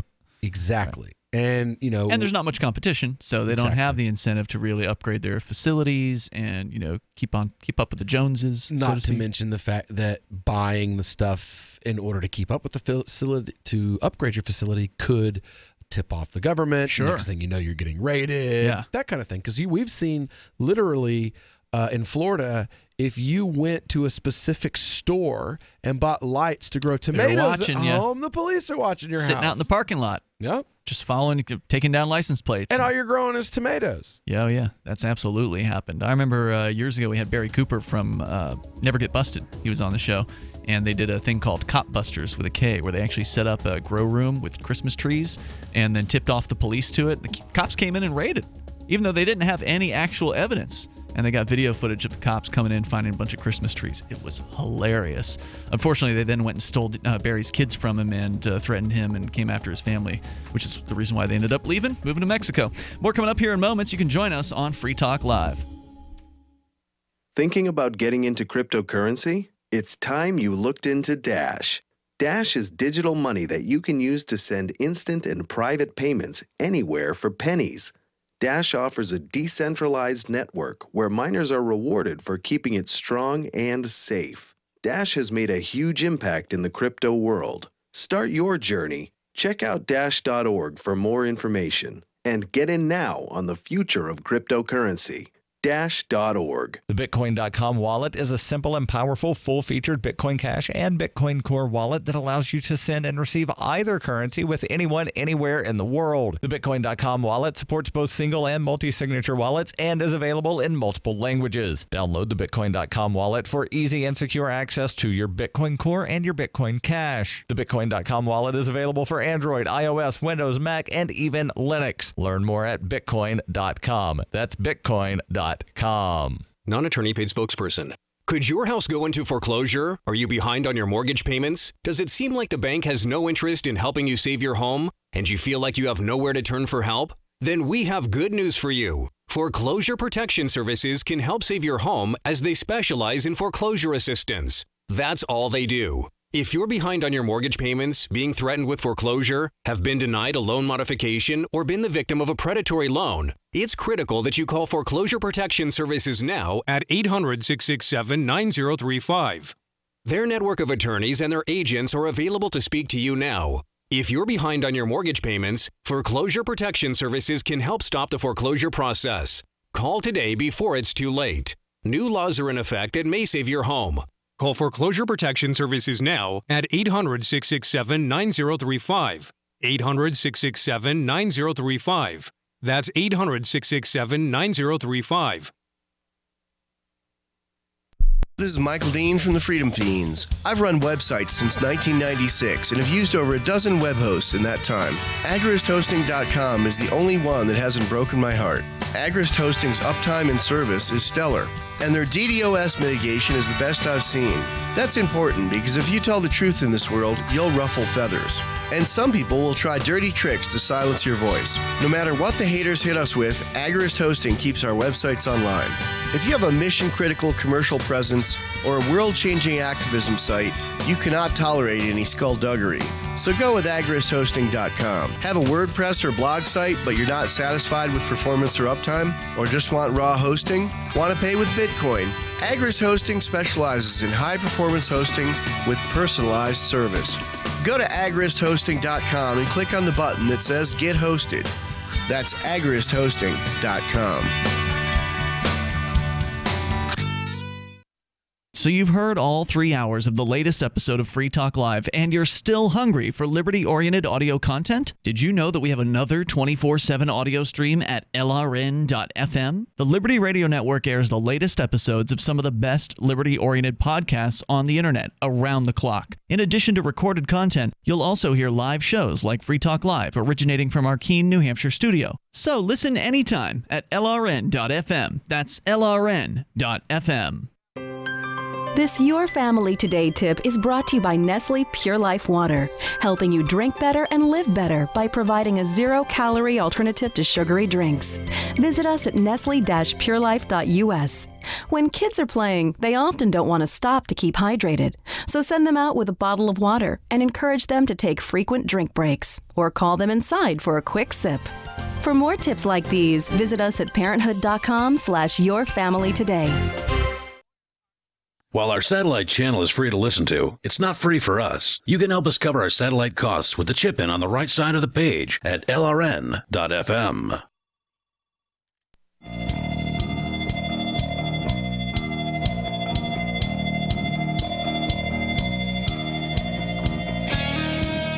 It is Free Talk Live. Moments remain here. Enough time for you if you join us now. Our number is 855-450, free like freedom.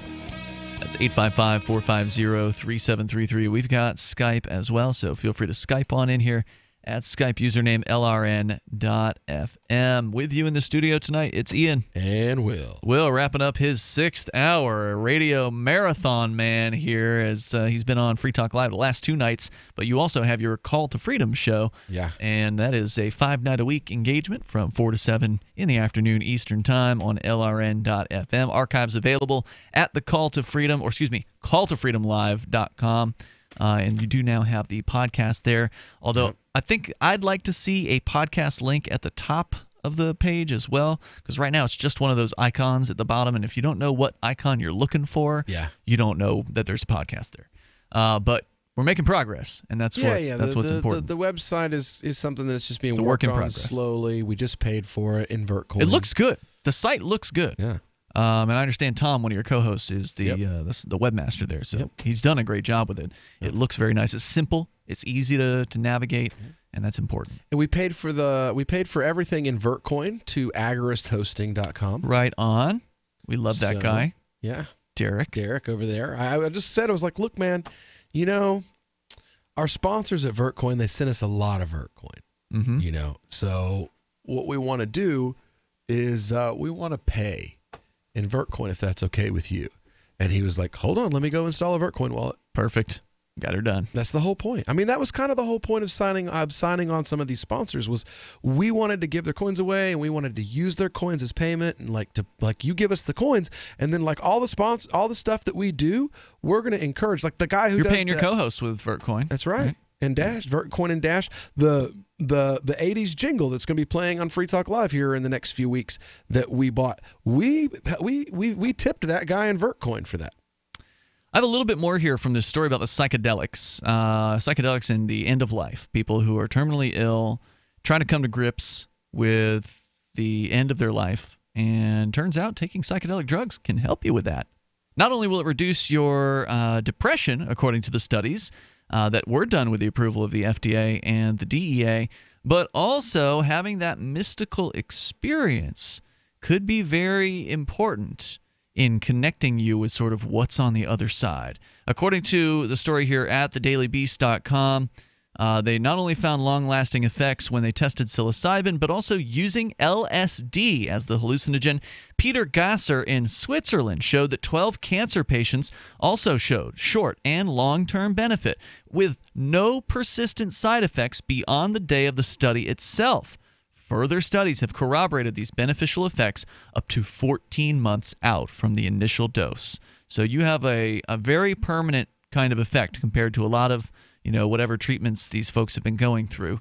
The studies do provide another line of reasoning to support the assertion that our brains are being hacked, says the Daily Beast, that our emotions are just the inward expression of biochemical processes in the brain. In the case of hallucinogens, signaling of the serotonin 1A receptor drives contentment, whereas signaling of the serotonin 2A receptor drives the mystical experience. In our modern society, the role of mind-altering drugs to achieve heightened consciousness and or contentment has yet to be determined and will require careful scientific investigation in controlled settings along with philosophical and ethical debate before the public can be trusted with the key to nirvana. Well, the fact is, if anybody in the public wants to get their hands on these drugs, all they got to do is know the right people or go on the internet. Yeah. I mean, it really isn't a complicated thing. And in fact, now that we have darknet markets on the internet, the fact is you are much more likely, if you're buying on the internet, much more likely to actually get what's being advertised. If you're buying LSD on the street, there's a good chance you're not getting LSD. Yeah. I'd say 90% of the time, you're probably not getting LSD. Yeah, it's fake. It's probably fake or something else that is being marketed as LSD or acid, but is not, in point of fact, actually Oh, yeah, LSD. they used to sell video head cleaner in as GHB. Oh, in my the clubs. God. Yeah. So, as they point out here, this is something that is very exciting. I think this area of study, looking at how psychedelics can actually help people, how they can be beneficial for people with not just terminal illness, but all kinds of depression and other issues that have been unsolvable through traditional treatments. Not only unsolvable, but have made life worse for people. I remember years ago when we first started doing this show, we had a guy named Mike, different Mike than is currently on the air, but he was one of our first co-hosts. He was there the very first night we ever did the show, and he was on some of these these antidepressant pills or whatever. They're bad for you. Dude, these pills were making him break out in like acne all over his back. Yep. They were destroying his sexual interest. And so, like, even if he had a sexual interest, he has acne all over his back. Not exactly the most attractive look, right? For real. So, I don't understand how somebody could think that with those kind of side effects, and again, side effects are just effects, they're just called side effects. So with those kind of effects, why anybody would think this is going to solve somebody's depression? I mean, this sounds like a terrible idea, but yet he was taking these drugs. He ended up getting off of those drugs and feeling better as a result of not being on them. So if you can have somebody take under a therapeutic setting with a professional therapist, a psychiatrist who's there with you to take you through it, if they can help you and you take one of these drugs, so whether it be psilocybin or LSD, and you go through that experience with a professional, and then you have 12 months, 6 months of dramatically reduced depression after that, that's a miracle drug. I mean, that's absolutely incredible. And, as I'm sure you and I both have done psychedelics in the past. Quite a few different psychedelics in the past. There's some, you take away things from that they never leave you, right? Yeah. Like there's certain, I don't want to call them lessons or whatever, but there's certain experiences that can't be duplicated by, sort of the natural process of your life. And there's just stuff that you kind of come to understand out of that without getting in, detail. I actually accidentally got dosed. With what? Psilocybin. Okay. Someone tipped me in chocolate. Oh? When was this? It was a few years ago. Okay, so you've done it. You've done it before. Yeah. Okay. But I hadn't done it in years, and you didn't know. I didn't know, and I was at a point in my life where it wasn't something I would have done if given the option. Not a nice thing to do, by the way, to drug somebody without their consent. No. Well, once I figured out what was wrong, like I ended up in the medical tent, and I'm like, I don't know what's wrong, and I don't feel right. And they were like, well, explain your day to us. And I told them, and they were like, the chocolate. Well, the chocolate that you ate, it was this. And I was like, well, is there any way that we can just undo this? No, Because they can't. I don't. Well, I was tripping at the time, so my brain's not thinking the right way. Yeah. And I'm like, I don't really want to do this. And they were like, well, it's sorry, bro. Sorry, it's really uncool what this person did to you, but here, have a glass of water. Yeah. Do you want us to take you somewhere? And they walked me back to my tent, and and I don't mind saying this. Me and my wife had a lot of fights when we first got married, the first few years. Okay. And after an entire night of her basically babysitting me, not feeling very good at all for the first couple of hours, we had our marriage has been completely different since that night. Really? Much more positive. And so was she eating the chocolate too? Nope. Just you? Just me. So you had you came to some conclusions perhaps you might not otherwise have. Not only that, but it helped me speak to her in a more frank and honest fashion. Yeah, sure. Without holding back, without worrying about putting it in a way, like guarding, all those things that were gone. Those filters were gone. And it helped. You connected in a completely different way. Exactly. And it was good. Yeah. I love that. That's a great story. 4 years later, it's still better, but it was still it's not an experience that if I was given the choice that I would repeat or that I would have done to start with. But it worked out. Thank goodness. Yeah. Yeah. I didn't end up in a hospital or something, but I had really good people that were there, and they were like, look, this is what's happened. And I was like, oh, well, I know I'm okay. Right. Because I did this when I was young, before. Yeah. But man, I didn't feel like I had no interest in this at all. I'm not happy right now. And now you're in it, and you got to get through it. Hey, man, I love that story. That's a really cool story, and that's similar to what some people have experienced with not just psychedelics, but MDMA, of course, is also a big one where people can open up and bring the walls down and allow a therapist to ask questions about things they might not be so forthright about in a normal circumstance, or in this case, your wife and you. Now, if you're interested in learning more about these things, you really need to do your research. Get over to arrowhead.org. They got a lot of great information about all kinds of drugs, both psychedelic or natural, plants, and also prescription medications. There's a lot of good information. EROWID.org. We have so much info at our fingertips. There's no excuse to be uninformed about these topics. We'll see you tomorrow night. freetalklive.com. Is spreading the message of liberty, cryptocurrency, and peace around the globe worth $2 per month to you? As you may already know, in addition to our internet feed, LRN.FM broadcasts on free-to-air satellite across North and Central America, as well as Sub-Saharan Africa. And we've been available on satellite for free 24/7 since 2010. The LRN.FM free-to-air satellite signal is reaching some of the most oppressive regimes in the world, and there's no doubt our ideas are making an impact. You can learn more about the channel's impact by watching the 3-minute video at fund.lrn.fm. If you'd like to help free minds globally with our ideas of liberty, cryptocurrency, and peace, you can donate as little as $2 per month via fund.lrn.fm. You can help us continue and expand our satellite broadcast to multiple continents. Visit fund.lrn.fm today, and thank you for your help. Don't forget to share the link on social media. That's fund.lrn.fm.